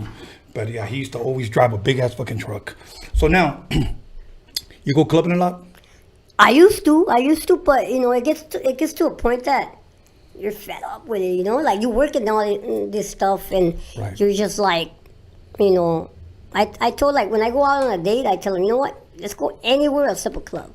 Right. You know, like right. That's like, it's like you're putting me in my work, you know, my work zone. Like I don't right. want to be, you know, where I work. You get me? Right. And people are gonna recognize me, and they're gonna wanna take pictures or videos, and I'm gonna get caught up, and you know, it's like, I don't want to. Right, you don't want to get caught up. No, I don't want to get caught up. But honestly, I don't. Okay. Now, what kind of club would you go to? Would you go to the majority Spanish or You know, English? I started like maybe. No, I started in Hollywood. I used to club in Hollywood. Like on Hollywood Boulevard, there was the Florentine Gardens. Oh, hell yeah. Yeah, Florentine Gardens, but not gay night. Not gay night. No, there's not that one. Florentine Gardens, and I remember, I think it was Sky Bar. Sky Bar, okay. Is it Sky Bar? Oh no, I Bar. Something like that. I don't even know. Gay bar. No, not bar. Okay. Not gay bar. No. It's something. It has the same name of the street. I forgot. No me recuerdo. Yeah, but anyways, well, there's different clubs in Hollywood Boulevard, and then in Sunset I used to go clubbing. Then I moved into the whole Paisa, Hispanic, Latino music club, you know. And how did you like those? It gets good. It was crazy because like once I started getting into that scene, people started to get to know me better, and I had like limited alcohol.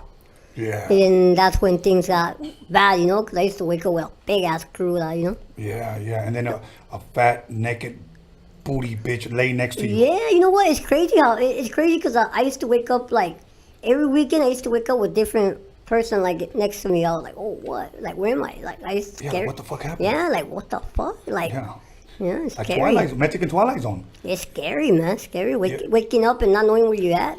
Exactly, especially having some nalgas as a pillow, and you're like, ay, güey, ¿qué es esto?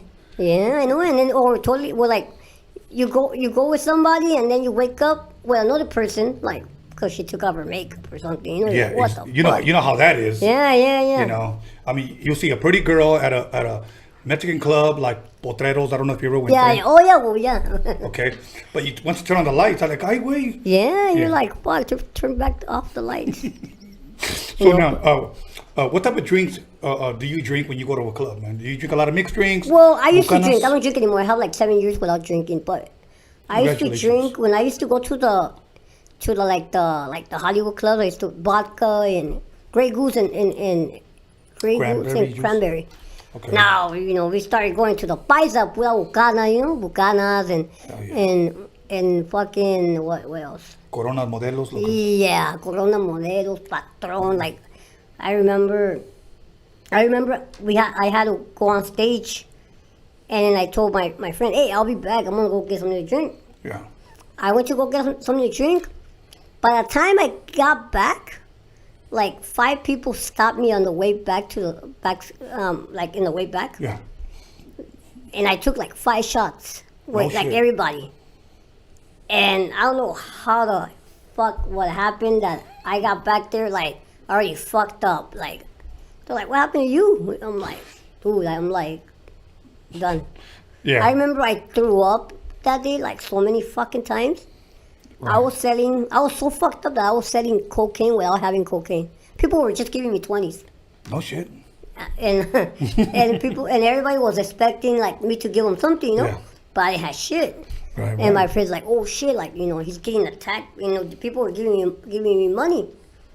And he just got me, he put me in the car and we took off, and the next day I woke up with like $800 like in my pocket. Like, hell yeah, and then you treated everybody to menudo. No, I couldn't even eat. I couldn't even eat. I was like, I woke up in some girl's restroom like in the floor. No shit. Because you know how like when you're like brutal, yeah, like you want something cold. Yeah. So like the piso of the floor is like really cold. Right. So you're like right there was a spot like Hell yeah. So like so you go to the Hollywood clubs and then the Paisa clubs. What would you drink at the gay clubs? Nothing. Nothing. I don't even drink at the gay clubs. Shit. No, you don't want to fuck around there. I'll disappear. Yeah, exactly. So now, comedians. Mm-hmm. Name some of your favorite comedians. 'Cause you're a funny dude, man. You know what? I used to do comedy before. I used to hang around with Felipe Esparza. Yeah. I used to hang around with Felipe Esparza, Carlos Mencia. No shit. Who else? There's a lot. Brad Williams. You know who's Brad Williams? Yeah. Brad Williams. Because I used to when I was 18. Okay. I used to go to the Hollywood Improv a lot. Okay. Hollywood Improv, Laugh Factory, Ice House. What else? The one on Sunset. The other one, the one that the Shore is on. I think that's the Gay Comedy Club. No. Okay. No. It wasn't that one. The Ice House. No. The one is by Sunset, but it's all the way in the back. No me recuerdo. ¿No te acuerdas? No. I'll remember. Well, anyways, I used to hang around with them a lot. You know, I done some stand-up comedy before, but it's like not really my thing. You know, it's like. Okay. You know. What do you think inspired? Like, what made you want to try and go up there? Well, because I always like comedy. I always like making people laugh, and you know, I think like as you see in my YouTube videos and my Instagram videos, like I do skits and I fuck around too much, you know? Yeah. And I think, like, my life is funny in a way because, you know, it's, you trip out. Like, being me, like, you trip out a lot. Like, people trip me out a lot, and it's like, I was using that as my, some of my, material, you know? On my life. That'll work. You know what? And one thing that I've learned, that girls like funny guys. Yeah, they do. Yeah, you know what I always said? Make them laugh and they'll forget you're ugly. And that's why growing up, I had a lot of girls. No, but yeah, you know what? Girls like funny dudes. And you know what? It's been proven that if you laugh, you'll live longer. Well, you know what? That's why girls hit me up a lot. Because, oh my God, I like your videos and this and that. And, you know, I'm like, oh, yeah. We should go out. Okay, when? You know, but, show me your number. Yeah. Send me a pic. Yeah. Hell yeah, I bet you got a lot of pics. I kind of do. Pablito, do I? Sure. No, I don't want to show them. No. I don't know who's watching here. You a Jim Carrey fan? I like Jim Carrey a lot. Okay. I think he's a comedy genius. Yeah, he is. What about, let's talk about some Mexican comedians. I'm going to name a couple of them and see if you can, como Luis de Alba. Heard about him, yeah. Okay. He's famous for saying, highway. He's like one of my all-time favorites. Lalo El Mimo. I don't know if you've ever heard of him. No, not him. What about Cantinflas? Yeah. I like Cantinflas, which I think he invented breakdancing. There's a couple of movies where he's on the floor. So, yeah. And he sags his pants and wears white tees. There you go. He invented the... Yeah, the homeboy look. Yeah. So, Mario Moreno Cantinflas, rest in peace. Let me name a couple of them. Resortes, Tintan, Capolina. Capolina. Yeah, Capolina. I had a homeboy que parecía Capolina, el pinche gordo. Yeah, and a couple of other ones. But let me see. You're an Eddie Murphy fan? Yeah, I like Eddie Murphy too. Yeah. Like, I think he's badass. He's badass. Especially when there's all these different characters, huh? Yeah, you have to have a fucking talent for that shit. Like, to do all those fucking characters, like, damn, like. Yeah, I think you can do that. Well, yeah, I think I could. Just like I think I just need to practice a little bit more. Yeah. Okay, now from the time you started comedy, from the time that you stopped going on stage, how long was that for? We did it for like 3 years. It was just like something like quick. I didn't really want to get into it because it wasn't like my thing. Okay. And then I got into all the music industry, like in Spanish, and that kind of sidetracked me, and it took me in the wrong direction, and and then it took me out from my whatever goals I wanted to do originally, and so. But right now we're going back to focusing on those goals. Yeah, awesome. Now, when you were up to doing stand-up comedy, how was the response? Well, you know what? It was good. But like the beginnings, I was like stage fright. Right. I was like really scared. Like I was like I couldn't really talk. I had to actually take a couple of shots, and it was just like terrible. It was just like un toque, no? No. Okay. No, but it was very like, actually it was like, it opened my mind to something else. Like, I think that was a good experience. Okay. And did you just get tired of it? Is that what it was? And that you just stopped, or it just wasn't you? I think it wasn't me. I think like I like comedy, but I don't like stand-up comedy. I like more scripted.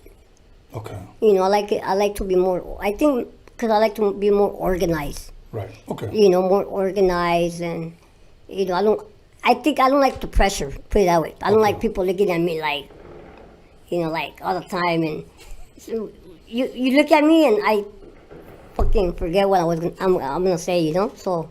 Did you forget a lot on stage? Yeah, I did. I messed up a lot. Messed up a lot. And when you walk off, do you be like, fuck? Yeah, I'm like, fuck this shit. Like, right. Okay. Now let me ask you this: in comedy and doing stand-up comedy, is there money in it? You know what? In doing stand-up comedy,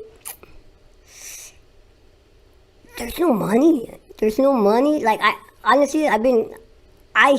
to hear from all the comedians like, oh, I'm gonna get $50 here, I'm gonna get $50 there. Like in a day they get like $100, like in a day. For doing like a set of like 2 sets of like an hour. Right. And it's like, damn, like now I make more than what know. I see comedians now that I used to see before back then, and they still were there. No shit. Like, I'm like, dude, like where's your following? Where's your, or what are you doing? Like, you're in the same position from back then to now. And like, if you would have at least 50,000 followers and you're making good money and stuff like that, I would have been like, oh, okay, cool, But you have like 3,000, 4,000, 5,000 followers. It's like, well, like, there's no money, You have to do something bigger than stand up. But that's mostly where everybody started. Yeah. Eddie Murphy, what's the name? Jim Carrey. Who else? What's it? Chris Rock. What's the other guy's name? Kevin Hart. Yeah, that's where everybody started, but they knew how to get into something bigger, Yeah. But I think everybody everybody controls their fate. Yeah. Like where they want to go. You ever do any Spanish comedy? No. No? Okay. No. Have you ever went to any Spanish comedy clubs? Is there any? I went once and I got so bored. No shit. Yeah. Why is that? I went for just like, cause they told me, hey, you should come, this and that. It was one of my ex-managers' talent, but I don't know if he comes on TV. His name is El Compayazo. Okay. And I was just like right there, like, what the fuck am I doing here? Like I get the jokes, but it's like so sarcasm, like it's like so stupid, like. Okay. So I don't really. That was my first and last time. I'm like, okay. Were you a fan of Cepillín? Cepillín. I was not in that. I was not in that era. Okay, what about a fan of Iris Chacón? Who? Iris Chacón. I heard about her, but. Oh man, she's gorgeous. She was, no? Yeah, she was. I don't think she's not. She's. Still, I don't know, but I think she still has big thighs and big nalgas. So. I don't know. I don't know because I don't. You're gonna have to Google Iris Chacón nalgas and then it'll pop up. I'll look her up. Okay, cool. We're gonna go ahead and take a little break. Me and you are gonna take about 5 or 6 shots. Okay. Smoke a joint, un toque, and we'll come back. All right, that's good. All right, cool. All right, everybody. Call somebody, text somebody, pay somebody, slap shit at somebody, let them know that Big Mayito is in the motherfucking building. Come back after you take a crap, get your popcorn ready, slap a lady across the ass, and bring them back at the jack off hour, and we'll be back in 10 minutes. Lonzo, you ready? Yeah, I'm ready. You ready? Hard's wife. Yeah, I'm ready. You sure? Motherfucker, I'm ready. Goddamn.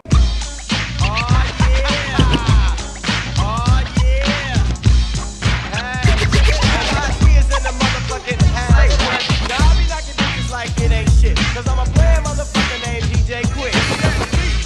It's a full-time jack move. Billy Joe, yo, homie, make the track move. Freestyle, meanwhile, keep the big chicken. Sweat dripping, girl is in the middle when you chill. Walked in the house, got shot. 1, 2,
go tear shit up. AOD, you got a level?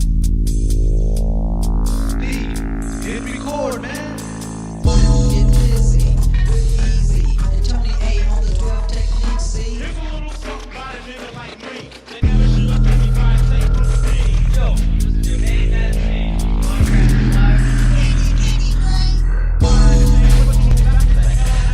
You don't like Tony A or fuck. I'm rocking shit at the Roadium.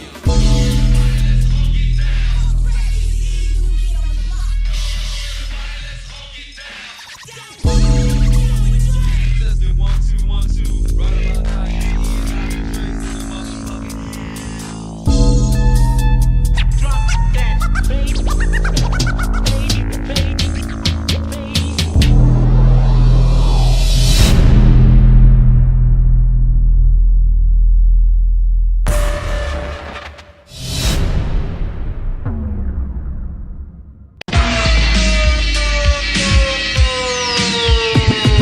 Ice Cube getting dumb at the Roadium with the funky drum, and you know my man Steve can get some.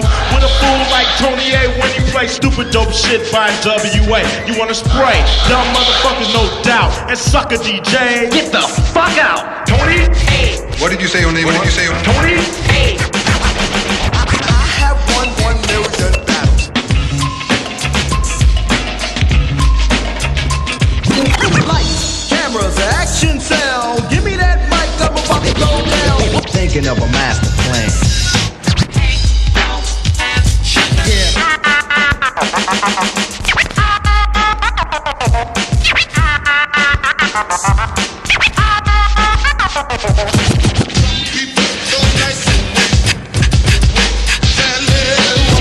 This story's funny.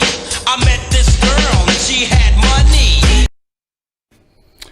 Welcome back, everybody, to Roadium Radio, to the podcast that slaps your culture fat ass with a fat dick. And me and Mayito, we already killed about half of this bottle, smoked a half a joint, y nos echamos un toque. So, but before I forget, the High C album is available right now.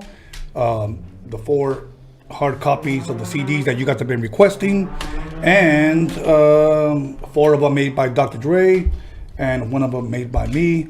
Once again, those of you that want to donate to the Chicano rap documentary, you could do that. It's on my bio on my Instagram. It's on my bio on my Facebook, and you can also look at it here on the podcast. And once again, the Roadium Mixtape DOCUMIXERY, you can go to documixery.com and get it for 20% off when you punch in the code TRMD20. But that's enough. Let's go back to Mayito. Mayito, how are you? Good. You feeling good after those mini shops? How are you feeling? With a heartburn. Heartburn? Yeah. Okay, what about that toque? Did it help you out? Yeah, it kind of like, made me a little bit Okay, and that joint is smooth? smooth it out. That'll work. Now, in the break, we were talking about your Kevin Hart experience. You were at a strip, comedy club. Comedy club, yeah. Okay, comedy club. And then share with us what happened. Well, I used to hang around outside, I used to like be kind of like, I used to, it was just like, how can I say it? It was the comedians, we used to come outside and we used to hang around, and the next thing you know, like, we saw like a couple of girls, in line. And then like how I used to have a guest list in the comedy show, I used to bring people in. So next thing you know, like 2 girls approached me and they're like, hey, you think you could get us in for free? And I was like, yeah, sure, Why not? So, I got them a ticket and then I put them in.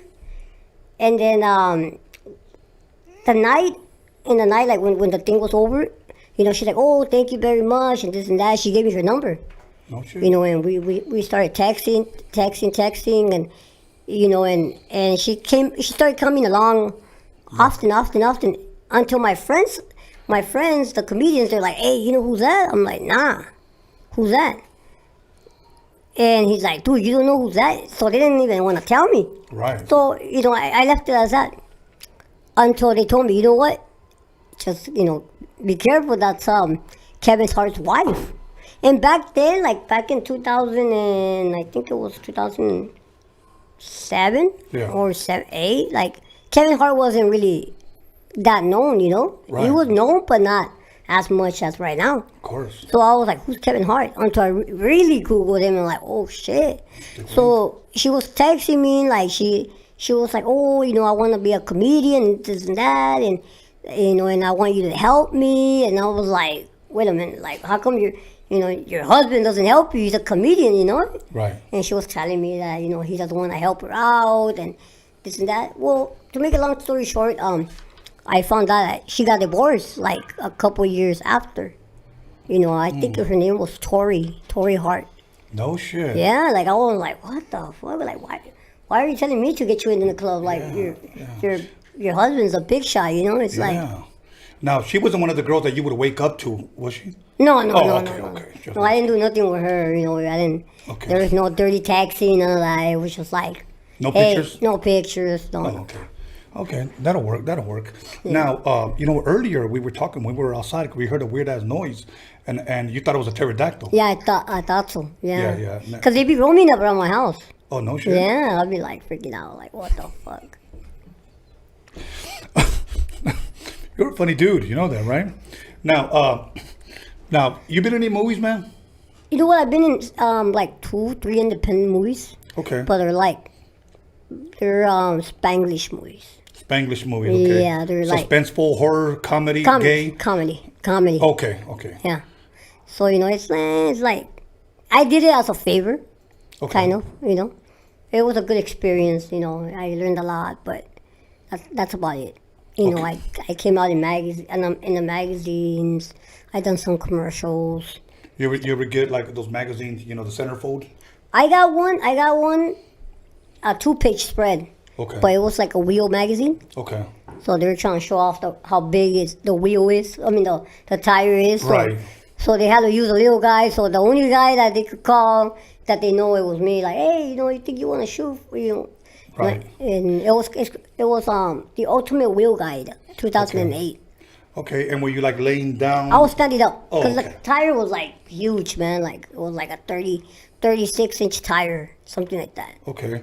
Now, how did you enjoy being in movies? Is that something that you think you want to pursue? I know what I do. I do want to pursue that. You know, that's like one of my biggest goals. You know, actually, you know, when I was going to college, I was taking I wanted to get my degree in theater art. Okay. You know, I wanted to pursue acting and eventually do movies. Okay. What kind of movies would you like to do? Anything, man. I think like I would like to do comedy movies, but if I could do like suspense, drama, freaking horror, like I think it would be like a I can say like a challenge, you know, to try to get into that character. That'll work. That's good. Now, have you ever tried rapping? What do you mean rapping?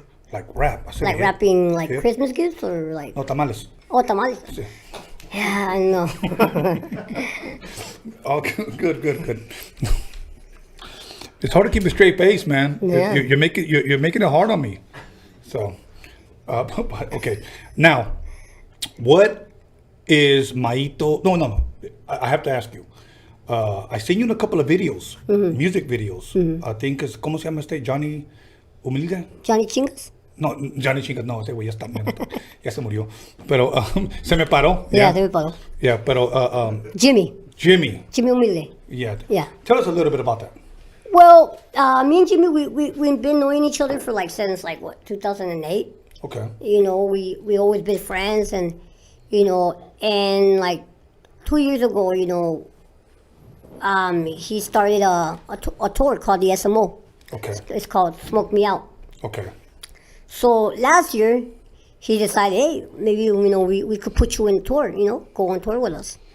So you know, I took it because I wanted to like expand my network a little bit more and meeting new people, going to new places, and you know, have a bigger fan base, you know. Yeah.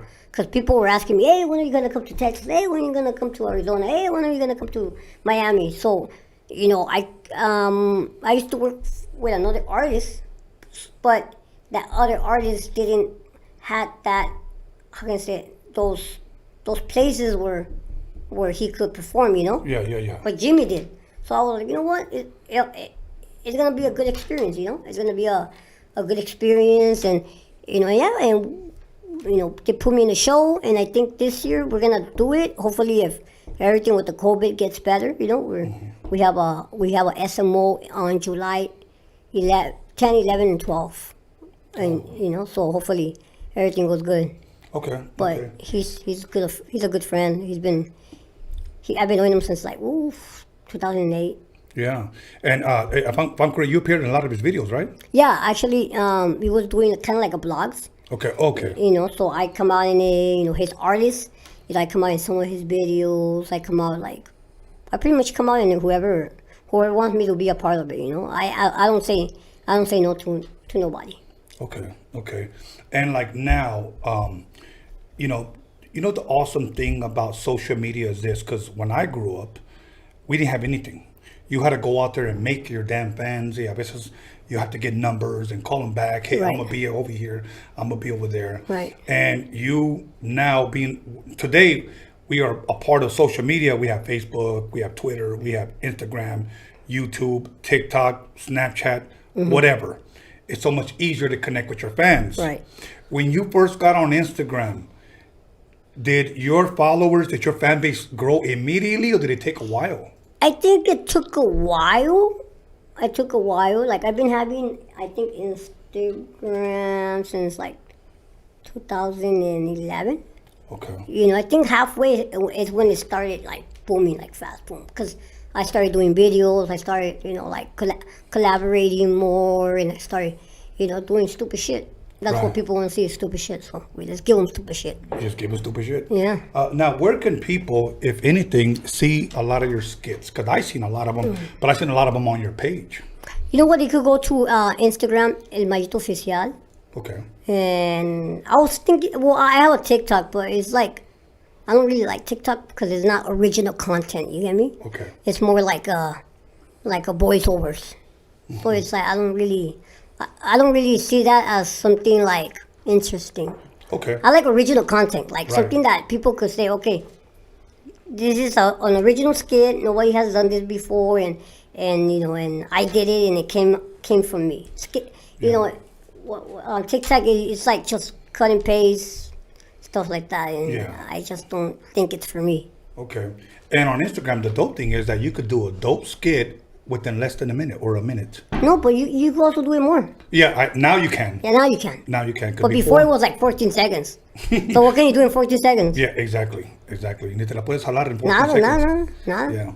So now, what is one thing that the public may not know of Mayito? Is there anything that you want to share of yourself? Well, a lot of people don't know my age, first of all. Okay. You told me I break, but I didn't believe it. Yeah.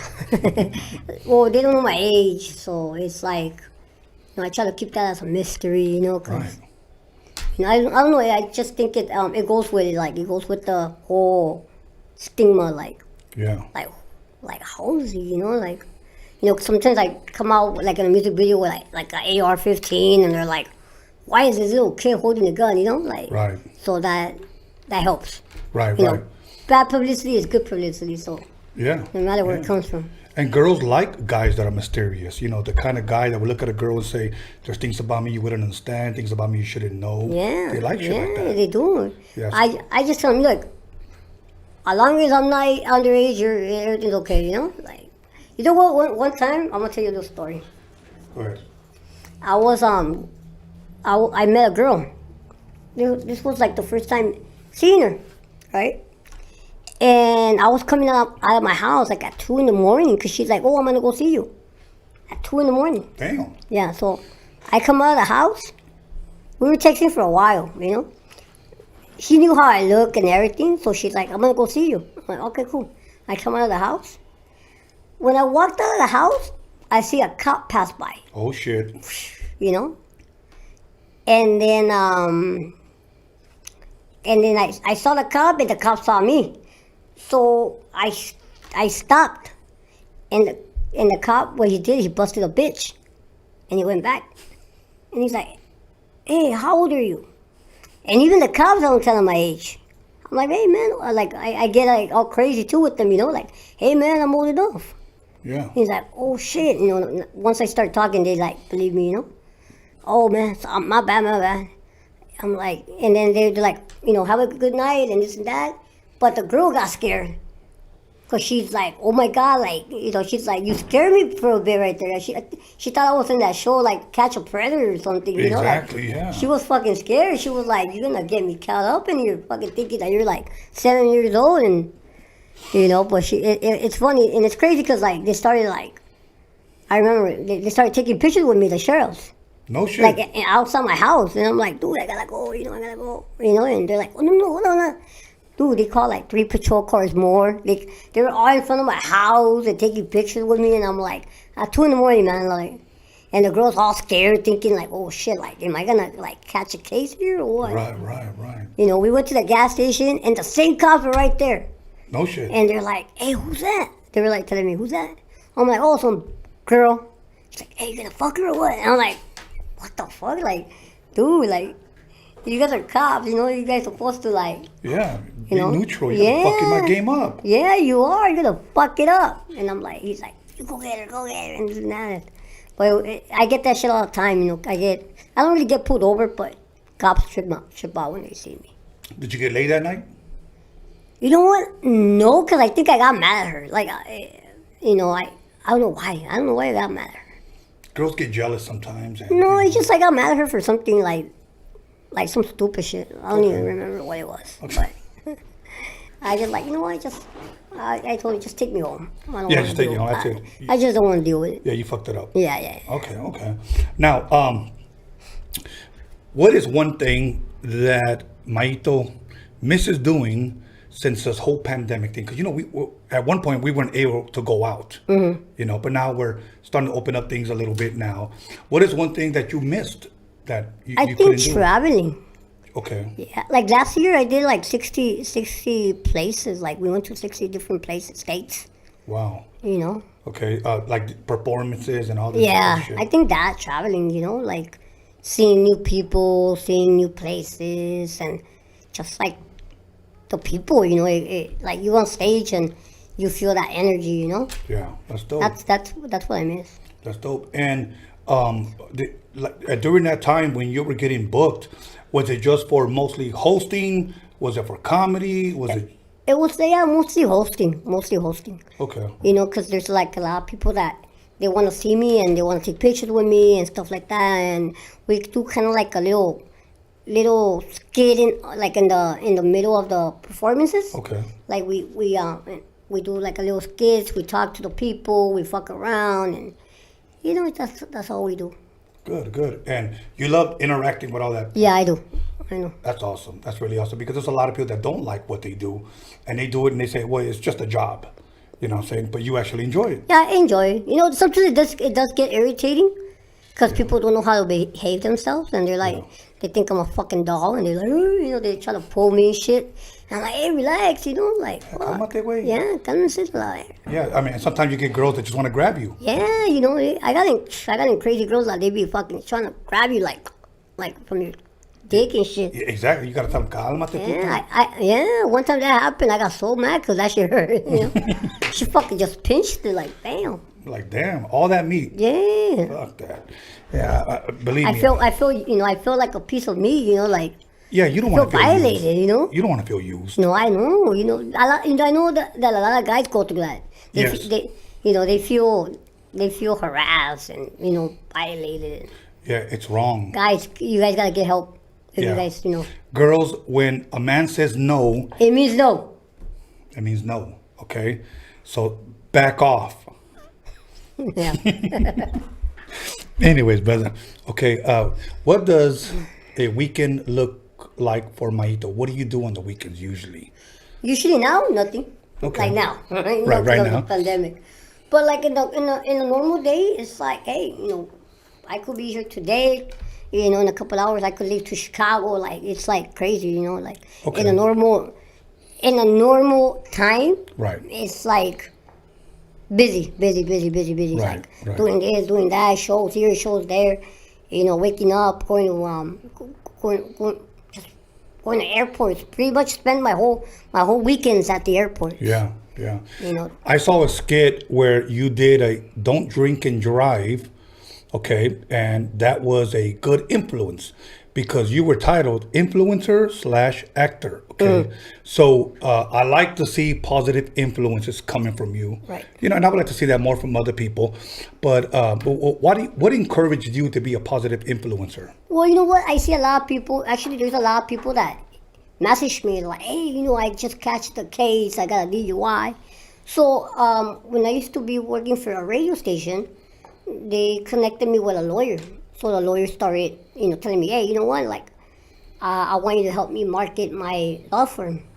So I was like, "Okay." So we figured out a way to market his law firm. So I was like, "You know what? I'm gonna do skits for you, like kind of like reenactments or things that could happen to you. Right. You know, that you could get in trouble.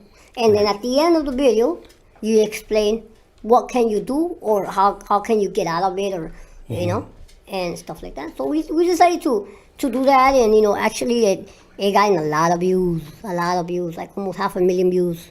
That's awesome. On videos, and every video, you know, and it's like I always start out with that. Has this shit happened to you? And then it goes to the skit, and then it explains by the lawyer, like, okay, like we could do this, we could like ask for this paper, whatever, you know. He's a lawyer, he knows. Right. But I always try to like help the community, you know, because there's a lot of people that, you know, they're very, ¿cómo te dice? ¿Cómo te puedo decir? No confían mucho en la gente, you know. They're like, "Oh, mi tía es un abogado," and they go with just anybody, and they end up getting fucked over, you know.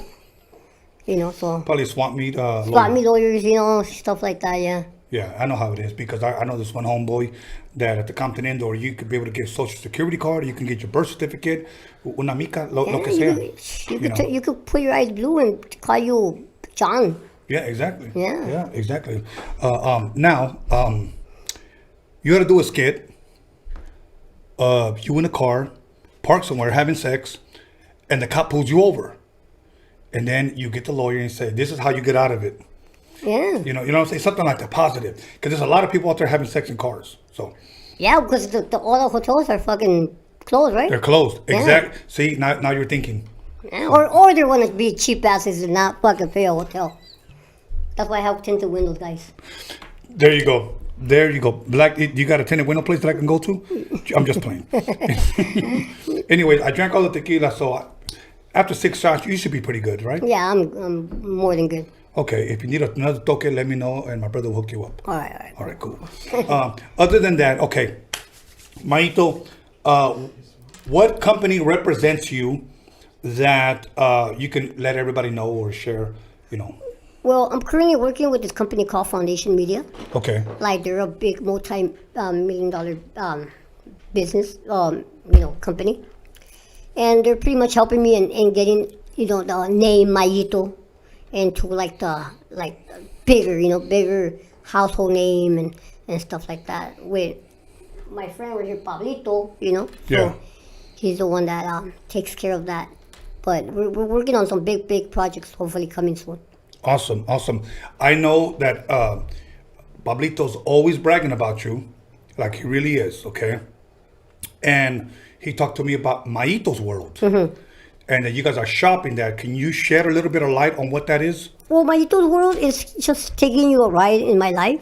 Okay. You know, like my daily life. You know, like how, like, it's just going to answer questions that people wonder. Like, how do I do this? How do I do that? You know, like, who...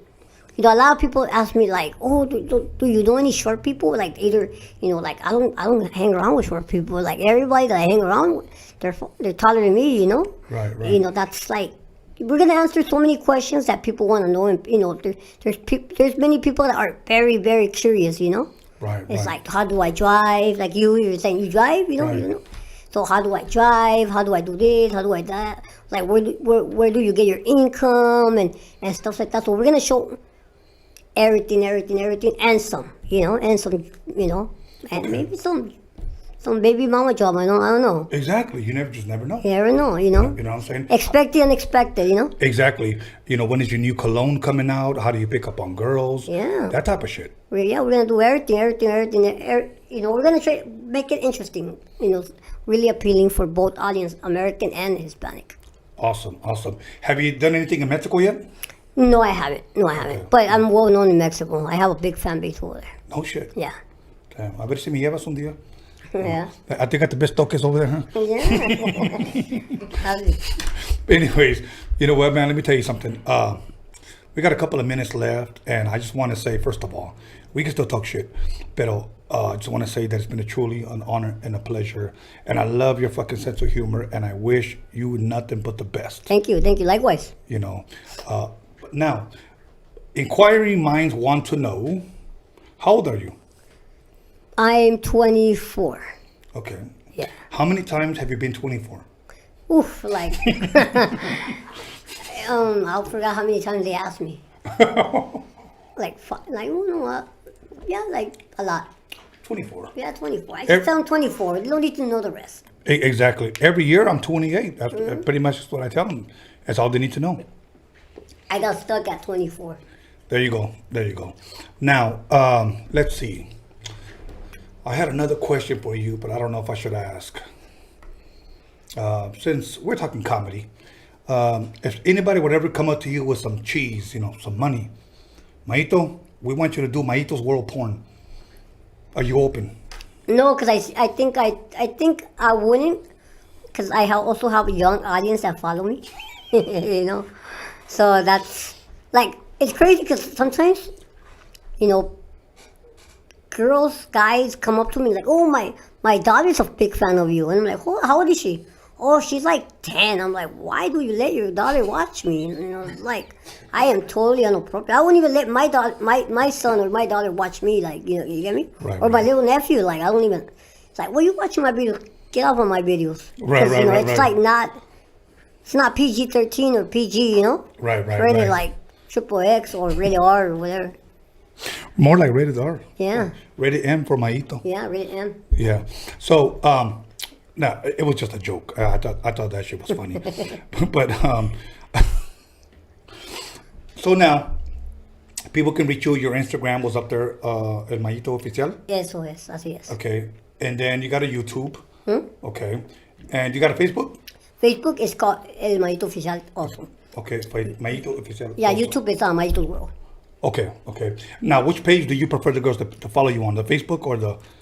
Right now we're doing we're doing all the pages, but the one that I concentrate the most is Instagram.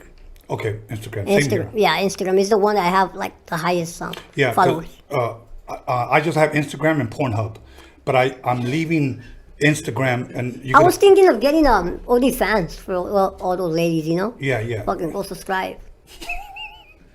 Yeah.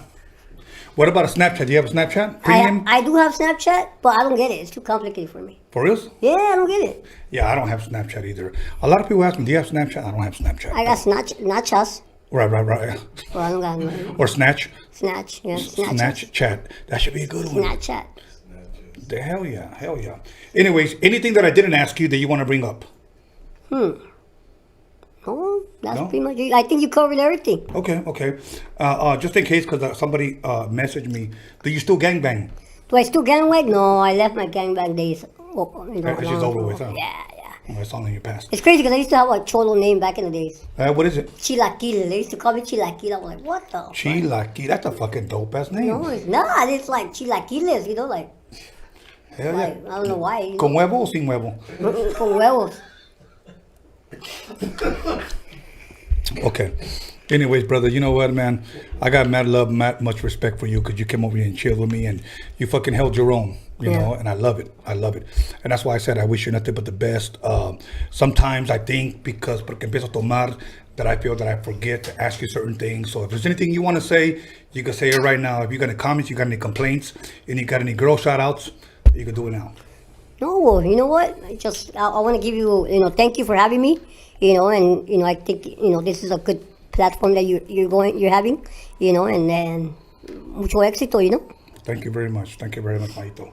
Okay, everybody, you know what? First of all, I just want to thank Big Prodeje, and I also want to thank Big Mayito, and I wish him luck with his Mayito's World, and I want to thank Pablito. You notice that Mayito and Pablito, that's a dope team. It rhymes.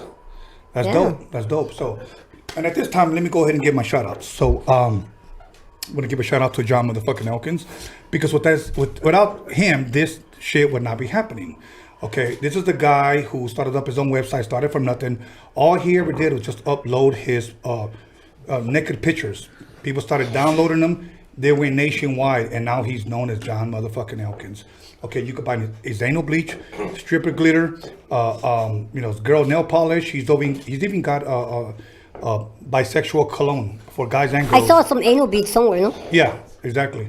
So make sure to be looking out for that. And he's also opening up his own John motherfucking Elkins at Pornhub.